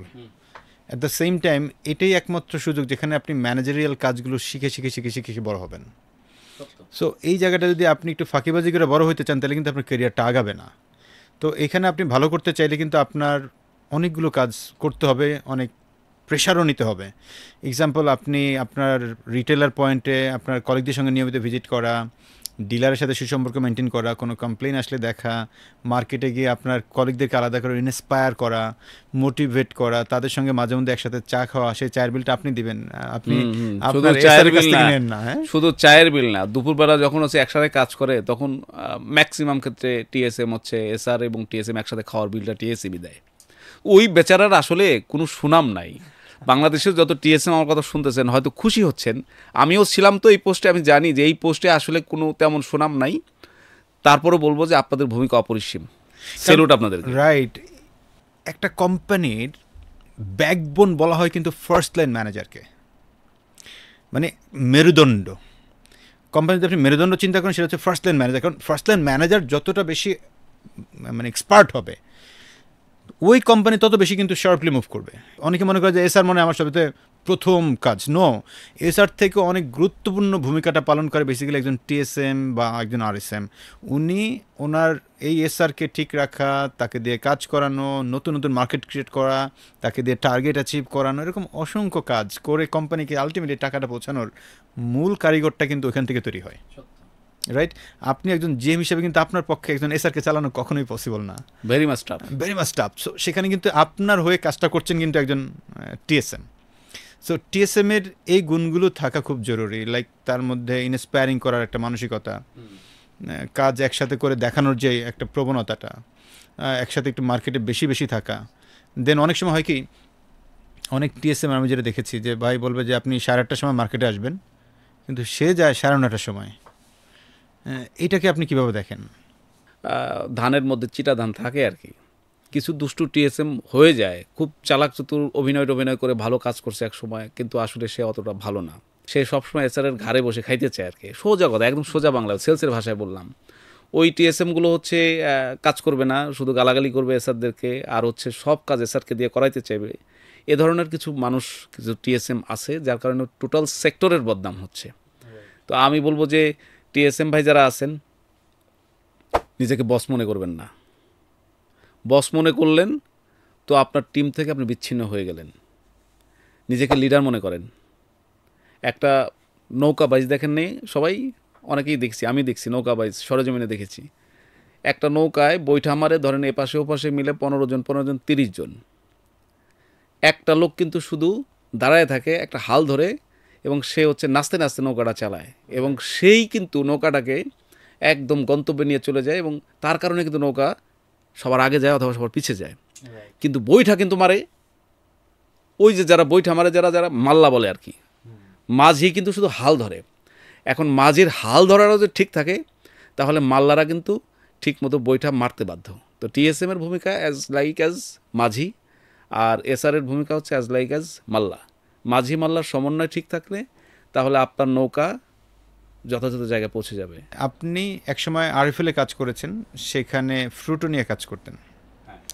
সো ফ্রুটোটা যখন আপনি কাজ করতেন তখন আপনার এই মার্কেটটা অনেক বেশি বিক্রি করতেন, কিন্তু হঠাৎ করে মার্কেট সেগমেন্টেশন করে দেওয়ার কারণে বা বিজনেসকে একটু সেগমেন্ট করে ফেলার কারণে আপনার সবচেয়ে বেশি বিক্রি করার প্রোডাক্ট এটা অন্য টিমে চলে গেছে। আপনি 100 টাকার মার্কেটে 90 টাকায় হারায় ফেলছেন, 10 টাকায় এসে নেমে গেছেন। হ্যাঁ, সেই জায়গাটা থেকে কিভাবে নিজেকে আবার উত্তরণ করে একজন পারফর্মার হইলেন? এটা একটা বিরাট ইতিহাস আর কি, আমার মানে জীবনের একটা বড় অংশ ওই অ্যাচিভমেন্টগুলো। ফ্রুটো যখন আমার কাছে ছিল তখন হচ্ছে বিজনেসগুলো চেঞ্জ হয়ে যাওয়ার কারণে ফ্রুটো আমার গ্রুপ থেকে চলে যায়, গ্রুপের নামই চেঞ্জ হয়ে যায়। গ্রুপের নাম তখন দেওয়া হয় মিস্টার নুডলস। তখন জন্ম হয়নি, মিস্টার নুডলস সবে হবে। সো মিস্টার নুডলসের দায়িত্ব আমাকে দেওয়া হলো এবং আমাকে বলা হলো যে আমার যে বস ছিলেন উনি খুব মানে মানুষকে মোটিভেট করতে পারেন। আমাকে বোঝাইতো যে হালিম ফ্রুটো যখন বেচতে পারছেন ভালো, আপনার টিমকে দিয়ে আপনি হচ্ছে এই মিস্টার নুডলসও দাঁড় করাতে পারবেন।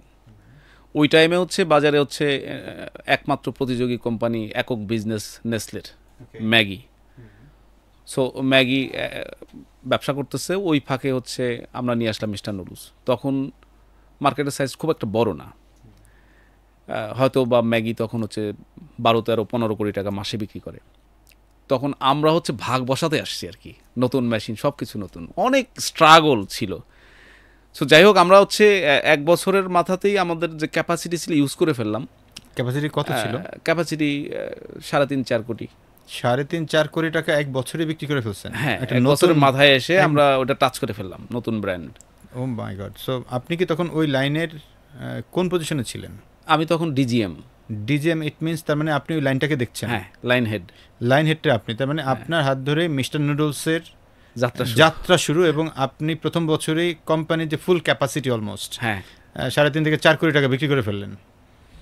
অথচ আপনি এই মানুষটা আবার একটু ডিপ্রেশনে ভুগে গেছিলেন। যে আমি খুবই ডিপ্রেশনে পড়ে গেছিলাম যখন ফ্রুটো আমার কাছ থেকে চলে যায়। আসলে যারা হচ্ছে এই মানে নিজের হাতে প্রোডাক্টগুলোর মার্কেট কাভারেজ করে কিংবা হচ্ছে অনেক দূরে নিয়ে যাওয়ার স্বপ্ন দেখে, ওন করে কোম্পানিকে, ওন করতাম নিজের সন্তানের মতো মনে হয়। সো এইটা মানে একটা শোক তৈরি হয়ে গেল ভিতরে, খুব আপসেট হয়ে গেলাম যে আমি কিভাবে পারবো আবার নতুন করে জেগে ওঠা। তো এক্ষেত্রে আমার বস খুবই ভালো ভূমিকা পালন করেছে এবং ওই সময় চেয়ারম্যান স্যার যিনি ছিলেন উনিও বেশ অনেক ভালো ভূমিকা রেখেছিলেন। এর কারণে কিন্তু প্রোডাক্টটা এত দ্রুত এত গ্রো করেছে। আমি হয়তো বা আমার টিমকে মোটিভেট করতে আমার অনেক কষ্ট হয়েছে, কারণ যারা আমার টিমে কাজ করতো তারা একসময় ফ্রুটো বিক্রি করতো। তো তাদের কাছ থেকেও যখন প্রোডাক্টটা চলে গেল, ওখানে ইনসেন্টিভ বা কমিশনের একটা বড় পার্ট আছে, হ্যাঁ চলে গেছে। তারা অনেক হতাশ হয়ে গেছিল। একদম জুনিয়র লেভেলে, এসআর লেভেলে 50-60% ওরা চাকরি ছেড়ে দিল। ওরে, তো বড় ধরনের বড় ধস, একদম বিশাল ধস। পরিবেশকদের মধ্যে প্রায় 30% পরিবেশক বিজনেস ছেড়ে দিল। তারা বিশ্বাস করতে পারলো না যে ঘুরে দাঁড়াবো আমরা। কিন্তু আল্লাহ রহমত ছিল, আমাদের চেষ্টা ছিল, আমরা নতুন সহকর্মী যুক্ত করলাম, অনেক নতুন পরিবেশক যুক্ত করলাম, এবং এটা হচ্ছে 3 বছরের মাথায় এসে আমরা ফ্রুটোর যে সেলসটা ছিল ওটা মিস্টার নুডলস দিয়ে কাভার করলাম। কত? ওটা 25 কোটি পার করলাম আর কি। ও মাই গড, খুবই কঠিন একটা ব্যাপার, সিগনিফিকেন্ট চেঞ্জ আর কি। ওই মার্কেটটা এত গ্রো করছিল নুডলসের ওই সময়, 2015, 16, 17 এই সময় হিউজ গ্রো করে মার্কেট, মানুষ নুডলস খাওয়া শেখে আর কি। তার মানে আপনি যেটাকে অনেক বড় ভাবতেন একটা সময়, সেই ভাবনাটাকেও আপনি নতুন একটা প্রোডাক্ট দিয়ে টেক্কা মারলেন। এটাতে একটা মেসেজ আমরা দিতে চাই সবাইকে, যে আমরা যারা আসলে লিডার হিসেবে আছি বা সেলসে আছি, প্রত্যেকের জন্য একটা লার্নিং, যে অনেকে আমরা মনে করি যে আমার কাছ থেকে কোনো একটা মার্কেট, অনেক সময় আমরা রিডিজাইন করি। সো ওই রিডিজাইন যখন করি তখন একটা মার্কেট হয়তো ছুটে যায়, বা আমার একটা ডিলার হয়তো ছুটে যায়, বা আমাকে একটা মার্কেট আগে একসাথে কভার করতাম, এখন কাইটা একটু ছোটো করে ফেলছে, তখন আমরা খুব আপসেট হই, মনে করি যে আমার সব নিয়ে গেছে। তাদের উদ্দেশ্যে বলা যায় এটা কিন্তু একটা গ্রেট লার্নিং, যে নিচে থেকে কিন্তু শুরু করা যায়। যেখানে ওনার প্রায় 50-60% এসআর চাকরি ছেড়ে দিয়েছে, ডিলার চলে গেছে ম্যাক্সিমাম, সেখান থেকে তারা আবার এটাকে রিভ্যাম্প করে নতুনভাবে তৈরি করে 3 বছরের মাথায় আগের যে ব্র্যান্ডটাকে ওনারা অন্যরকম ভাবতেন ওইটাকে বিট করেছেন একই কোম্পানিতে। তার মানে ইটস আ হিউজ গ্রোথ, এবং এইখানে কিন্তু আপনাকে অনেক কিছু শিখিয়েছে নিশ্চয়ই, কারণ আপনার মানসিকতা, দৃঢ়তা, লেগে থাকা, এই যে জায়গাগুলো, কাজ করেছে আমার টিম, কাজ করেছে আপনার টিম। একটা কথা কি, আপনি নিজে কিছুই অ্যাচিভ করতে পারবেন না, টিম ছাড়া আপনার বিশ্বাসটা যদি আপনার টিমের মধ্যে আপনি ধরেন ত্বরান্বিত করতে পারেন, ঢুকিয়ে দিতে পারেন, এবং তারা যদি মনে করে যে এটা সত্যিই তাদের দায়িত্ব কাজ, আপনার কাজটা খুব সহজ হয়ে যাবে। তা আমি এটা পেরেছিলাম, আমার দুর্দান্ত একটা টিম ছিল, এখনও যে টিমটা আছে দুর্দান্ত একটা টিম। এখানেও আমরা কিন্তু রেকর্ড ব্রেক করছি এভরি মান্থ, আমাদের এখানেও ক্যাপাসিটি ইউজড হয়ে গেছে আরও প্রায় 9 মাস 10 মাস আগে। ও তাই নাকি? হ্যাঁ, তার মানে এখন আপনি ক্যাপাসিটি সর্বোচ্চটা অলরেডি ইউজ করে ফেলছেন। ইউজড। বিশাল ব্যাপার, বিশাল ব্যাপার। আপনি যেভাবে কথা বলছেন তাতে করে যেটা হবে যে অন্য কোম্পানি শুনলে আপনাকে নুডলস বিক্রিতে লাগাই দিবে আর কি। আসলে মানে ওই যে বললাম যে এটা টিম ওয়ার্ক। Team work. আমরা একবার ক্লোজিংয়ে চলে আসি। হালিম ভাই, আপনার কাছে এবার প্রশ্ন, আপনার লাইফের নিশ্চয়ই কিছু সেরা বস পেয়েছিলেন, সেরা বসদের আসলে গুণ কি কি বা তাদের চারিত্রিক বৈশিষ্ট্য কি কি, এরকম 5-4টা গুণ বলেন তো। আমি যদি নাম বলাটা খুব জরুরি না? নাম বলবো না। হ্যাঁ, আচ্ছা, শেষ করার আগে আমি একটু বিজ্ঞাপন দিয়ে নেই আমার নিজের প্রোডাক্টের। এখন আমি দায়িত্বে আছি ফ্রেশ নুডলসের। আমার টিমে ভালো ভালো কিছু ম্যানেজার আছেন এবং 2জন ভালো এনএসএম আছেন যারা আজকে উপস্থিত আছেন, রাকিব এবং হিরণ, এবং যারা আরএম আছেন, টিএসএম আছেন, এসআর আছেন, দুর্দান্ত এক একজন, প্রত্যেকটাই সুপার হিরো। ভালো কিছু পরিবেশক পেয়েছি আমরা, যাদের কল্যাণে আমরা অনেক দূরে দ্রুত পৌঁছে গেছি, এবং আমাদের নতুন ক্যাপাসিটি যোগ হচ্ছে। আমরা একটা বড় স্বপ্ন নিয়ে সামনে এগোচ্ছি। আমাদের জন্য সবাই দোয়া করবেন এবং আমরা আমাদের চেষ্টা অব্যাহত রাখতে চাই। আর এর ফাঁকে আপনি যে প্রশ্নটা করলেন সেটার উত্তর দেওয়া খুব কঠিন, তবে গুণ তো আসলে ওইভাবে দেখা যায় না দূর থেকে। যেসব লিডারের গুণ আমাকে মোহিত করে যদি বলেন, আমি ইন্সপায়ার হই, যেখান থেকে আমি নিজেকে পরিবর্তন করার চেষ্টা করি, একটা হচ্ছে ঘড়ি দেখে কাজ করি না, যেটা বলেছিলাম মাঝখানে। রাইট। শুরু এবং শেষ। মানে আপনার বস তাহলে ঘড়ি ধরে কাজ করতো না? না। ওকে, না। মানে আমাদের সমাজে হচ্ছে একটা প্রবাদ আছে, অফিসে কিংবা সমাজে, ঘন্টা বাজলে দৌড় দেওয়া এবং বলা যে অতিরিক্ত সময় বসে থাকা মানে এটা হচ্ছে সে কাজ জানে না বিধায় বসে আছে। I don't believe it. আমার কাছে মনে হয় এটাও একটা দায়িত্ব। সে মনে করে যে আমি বসে আছি বিকজ আমার আরও লোকজন বসে আছে, অভিনয় করার জন্য হলে আপনাকে বসে থাকা উচিত। এটাই আপনার লিডারশিপ। আমি উল্টা বললাম স্রোতের, অনেকে এটা বলে না। আপনার লিডারদের এমনি যখন যে আপনি ভেঙে পড়লেন তখন আপনার লিডার আপনাকে আলাদা করে একটু ইন্সপায়ার করেছে? হ্যাঁ, আমি বলছি ওই জায়গায় আসছি। এটা একটা গুণ, আমার বসের একটা ভালো, আমার যে ভালো ভালো বস ছিল তাদের গুণ। 2 নম্বর হচ্ছে যে আপনি যদি ভালো লিডার হতে চান, যারা আমার কথা শুনতেছেন, বসগিরি বাদ দেন। আমি দেখেছি যে আমার যারা লিডার ছিলেন বা আমরা যাদেরকে বস বলি, তাদের মধ্যে অহংকার ছিল না। টোটালি একেবারে একজন এসআর যেমন, একজন টিএসএমও তেমন, এবং একজন মালিকও তেমন, এরকমের মনোভাব, বিহেভিয়ারটা ওরকম। হ্যাঁ, মানুষকে মানুষ মূল্যায়ন করত। রাইট। যখনই আপনি নিজেকে সেপারেট করবেন, ইউ আর এ বস, আমার মনে হয় তখন আপনি অনেক দূর পিছিয়ে গেলেন। আমার সম্পর্কে আমার একজন এসআর কাছে জিজ্ঞেস করতে পারেন, আমি একদম সরাসরি কথা বলি, সবার ফোন ধরি, সবার সাথে কথা বলি এবং ছোটো ভাই বলে ডাকি। তারা খুব ইন্সপায়ার হয়, এটা শিখেছি। আর একটা যদি বলেন, আমি সর্বশেষ বলে এক কথা শেষ করব যে একই কাজ একটু আলাদা করে ভিন্নভাবে করি। ভিন্নভাবে করতে হবে। আপনি গতানুগতিক পদ্ধতিটাকে ত্যাগ করেন, সেম কাজটাই একটু শাইনিং করে রংচং মাখিয়ে একটু আলাদাভাবে করার চেষ্টা করেন, তাহলে আপনার সাকসেসটা বাড়বে। এই কথাটাকে আমি একটু ভ্যালিডেট করে দিই আপনাকে। শিব খেরা একটা দুর্দান্ত বই লিখেছেন, ইউ ক্যান উইন, তুমিও জিতবে। অনেকে হয়তো বইটা পড়েছেন। এই বইয়ের অন্যতম একটা কথা প্রথমেই লেখা আছে, যারা সফল মানুষ তারা কখনো ভিন্ন কাজ করে না, কিন্তু একই কাজ ভিন্নভাবে করে। প্রুভেন কোট বা উক্তি। ধরেন একজন এসআর যে কাজ করে, অন্য এসআরও কাজ করে, বাট আপনি এসআর হিসেবে কাজ করতে গিয়ে একটু পরিপাটি হয়ে যাবেন, সুন্দর করে সালাম দিবেন, খোঁজখবর নিলেন, দেন তার সঙ্গে কোন প্রোডাক্টের ডিসপ্লে, এই যে কাজগুলো আপনি করছেন, অন্যরা যায় কিন্তু কাজটা করবে না। অন্যরা যায় বলে যে ভাই কী লাগবে। যখনই আপনি ভাই কী লাগবে না বলে একটু ডিফারেন্ট কাজ করলেন, তখনই কিন্তু আপনি অন্য থেকে আলাদা হলেন এবং ওই মানুষটার আপনি কাছে গেলেন, ওইখান থেকে আপনি অর্ডারটি একটু বেশি পাবেন।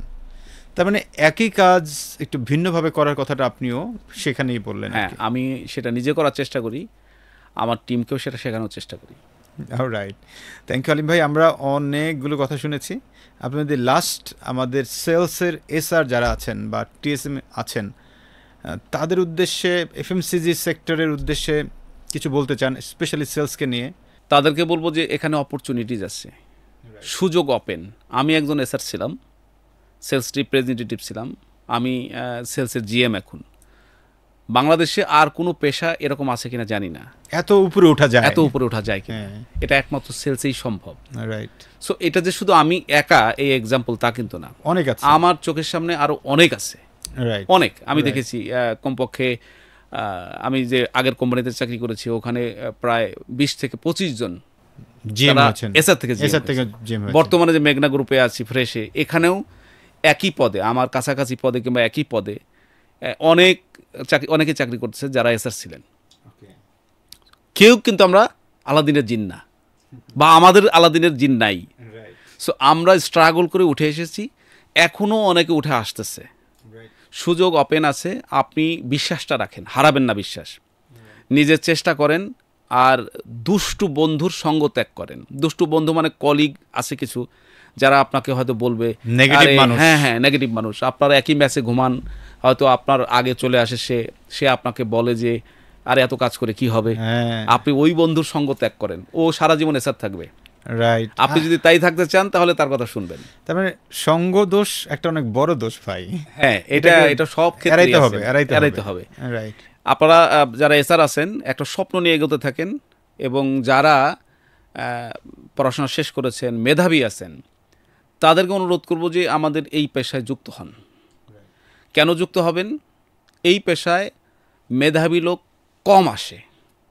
তো আপনারা যদি আসেন, আপনাদের একটা সুযোগ আছে, যেহেতু মেধাবী লোকের সংখ্যা কম, তো আপনাদের কিন্তু উত্তরোত্তর সমৃদ্ধি অর্জন করা খুব সহজ হবে। প্রতিযোগিতা করে টিকে অনেক দূরে চলে যেতে পারবেন সহজে। প্লিজ আসেন, আমাদের এই পেশাটাকে আরও সংস্কার করেন, আরও ভালো করেন, আরও সুনাম বয়ে আনা যায় এরকম করে কাজ করতে হবে আমাদেরকে। আমাদের এই পেশাটা অনেক ভালো পেশা। দেখেন, ওই যে বললেন না সওয়াবের কথা, বাংলাদেশে আর কোন পেশা আছে দিনে কমপক্ষে 90টা সালাম দেওয়া যায়? আছে না? এখানে আছে। আর পৃথিবীতে এই রকমের পেশা আর কোথায় পাবেন যে আপনি সেবা বিক্রি করতেছেন? রাইট। প্রত্যেকটা দোকানে দোকানে আপনি আপনার সেবা পৌঁছে দিচ্ছেন। সৃষ্টিকর্তা আপনাকে তৈরি করেছে মানুষকে সেবা করার জন্য, এবং সেই সেবাটা আপনি ডিরেক্ট করতে পারছেন। অ্যাবসলিউটলি। প্রতিদিন অসংখ্য মানুষকে সেবা করার সুযোগ পাচ্ছেন। তার মানে সওয়াব তো আপনি আর কোন পেশায় এরকম সুযোগ আছে কামাই করছেন? হ্যাঁ। এরপরে হচ্ছে এই পেশায় কিন্তু চুরি করার সুযোগ খুব কম। রাইট, খুবই কম, 100% হালাল টাকা। তার মানে হচ্ছে আপনার ইনকামটা হালাল করা খুব সোজা। পরকালের দরজাও আপনার জন্য কিন্তু ভালোভাবে খোলা যাবে। রাইট। তো এই পেশা থেকে প্রথম কথা হচ্ছে অনেক উপর উঠতে পারবেন, একদম জিএম পর্যন্ত আরও উপরে সুযোগ থাকলে উঠতে পারবেন। দ্বিতীয়ত হচ্ছে আপনার ইনকামটা হালাল করার সুযোগ আছে। তৃতীয়ত হচ্ছে আপনি ধরেন হচ্ছে আপনার পরবর্তী প্রজন্মকে বলতে পারবেন এই পেশাটা খুব ভালো। এই জন্য মেধাবীদেরকে বলবো যে আপনারা আসেন, আমরা যারা কম মেধাবী আছি আমাদেরকে সংস্কার করেন, আমরা যেন আর গালাগালি না করি, আমরা যেন আর খারাপ ব্যবহার না করি, আমাদের পেশাটা যেন সবাই সম্মান করে। হালিম ভাই, আপনার সঙ্গে আমি একটু যুক্ত করতে চাই। আমাদের ইনফ্লুয়েন্সারদের মধ্যে কেউ কেউ আছেন সেলসের পেশাটাকে নেগেটিভভাবে উপস্থাপন করছেন। আমি কারো নাম বলছি না। সেই মানুষদেরকে আমি একটু অনুরোধ করব, সেলস এমনিতেই বাংলাদেশে একটা নেগেটিভ পেশা হিসেবে পরিচিত। আপনি যখন নেগেটিভ বিষয়গুলোকে আবার তুলে ধরেন, মানুষের কাছে নেগেটিভ মেসেজটা যায়। হ্যাঁ, হতে পারে এরকম যে আপনি নেগেটিভটা তুলে ধরে পজিটিভটা আবার তুলে ধরছেন, যে ইয়াস এই জায়গাটা এরকম না করে আমি এইরকম পজিটিভ বিহেভটা করতে পারি। যদি এই টাইপের ভিডিও করেন, ওয়েলকাম করেন, কিন্তু তা না করে আপনি গালিগালাজ করা ভিডিও উপস্থাপন করছেন। হয়তো রিসেন্ট আপনি কিছু ভাইরাল হওয়ার জন্য ভিউ পাচ্ছেন, বাট এটাতে আলটিমেটলি আপনি দেশের চরম ক্ষতি করছেন। সেলস পেশাটাকে আপনি বৃদ্ধাঙ্গুলি দেখাচ্ছেন, এই পেশাটাকে আপনি ধ্বংস করছেন। আপনাদেরকে অনুরোধ করব এই ধরনের কন্টেন্ট না করার জন্য। আমিও যেহেতু একজন কন্টেন্ট বানাই, আমি দেখি অনেকের ভিডিওতে এরকম। Please don't do this. Sales একটা অনেক মহৎ পেশা। সেলস এমন একটা পেশা যেখান থেকে চাইলে কেরিয়ার করা যায়। সেলস এমন একটা পেশা যেখান থেকে চাইলে রাতারাতি বড়লোক হওয়া যায়। সেলস এমন একটা পেশা যেখান থেকে মানুষ 4 চাকা চালাইতে পারে। এরকম অসংখ্য পেশা আছে যেখানে জীবনও 4 চাকা চালাইতে পারবে না, কিন্তু এখানে 4 চাকা চড়া যায়, বিদেশে ঘোরা যায়, আলাদা করে ফ্যামিলিকে টাইম দেওয়া যায়, ফ্রিডম নিয়ে চলা যায়, এমন একটা পেশা, এই পেশাটাকে আমরা আরও সমৃদ্ধ করতে চাই। একটা কথা বলি, শিওর শিওর শিওর। যারা সেলস পেশাটাকে বেছে নেন নাই, মানে এখানে আপনি জব করবেন না, তাকেও বলবো একবারের জন্য হলেও 6 মাস কিংবা 1 বছরের এসআর হন। এটা হলে আপনি ধরেন যে কোনো বিজনেসেও সফলতা পাবেন। আপনি চ্যালেঞ্জগুলো বুঝবেন যে আপনি কি পণ্য বানালে আপনি কি মানে ফেস করবেন, উদ্যোক্তা যারা হবেন। সো আপনি কোম্পানির মালিক হন বা উদ্যোক্তা হন কিংবা ব্যবসায়ী হন কিংবা ভালো ডিস্ট্রিবিউটরও যদি হতে চান বা অন্য কোনো ব্যবসায় যদি ঢুকতে চান, সেলসের পেশায় যদি 6 মাস 1 বছর কেউ চাকরি করে, তার যে এক্সপিরিয়েন্স হবে, তার যে ধরেন হচ্ছে অভিজ্ঞতা হবে, এইটা দিয়ে কিন্তু সে অনেক বিপদ থেকে মুক্তি পাওয়ার সম্ভাবনা আছে তার। অ্যাবসলিউটলি হালিম ভাই, আমি আপনার সাথে একেবারে একমত। সেই সাথে আমি আমাদের দর্শকদেরকে বলতে চাই, সবাই এই ভিডিওটাকে একবার দেখেই শেষ করবেন না, কম করে হলো 5 বার দেখবেন। কেন? আমরা আজকে এখানে এত আলোচনা করেছি যেগুলো একটা বার দেখেই কিন্তু শেষ করা যাবে না। সেজন্য আপনি এই ভিডিওটা দেখবেন 5 বার, অ্যাট দ্য সেম টাইম আপনার সারাউন্ডিংস কমিউনিটিতে এটা শেয়ার করবেন। শুধুই তাই না, আপনি চাইলে এটাকে ডাউনলোড করে আপনার টাইমলাইনেও শেয়ার করতে পারেন, কিচ্ছু যায় আসে না, কারণ আমরা এই ভিডিওটাতে কোনো কপিরাইট রাখছি না। হালিম ভাই, আপনি আপনার চ্যানেলেও এটা প্রচার করতে পারবেন আর কি, আমরা সেইটা আপনাকে দিয়ে দিব। সেই সাথে আমরা আশা করছি যে আমরা যারা সেলসে কাজ করি তারা প্রতিনিয়ত নিজেদেরকে আরেকটু সমৃদ্ধ করব। Sales podcast, the sales leadership show, যেটা আমাদের সেলস লিডারশিপ একাডেমির একটা অন্যতম প্রয়াস, ফিউচার আইকন থেকে আমরা অর্গানাইজ করেছি। আমরা নতুন কোনো পর্বে নতুন কোনো অতিথিদেরকে নিয়ে আবারও সংযুক্ত হব। সেই পর্যন্ত সবাই ভালো থাকুন, সেলসকে সমৃদ্ধ করুন, এই প্রত্যাশা করছি।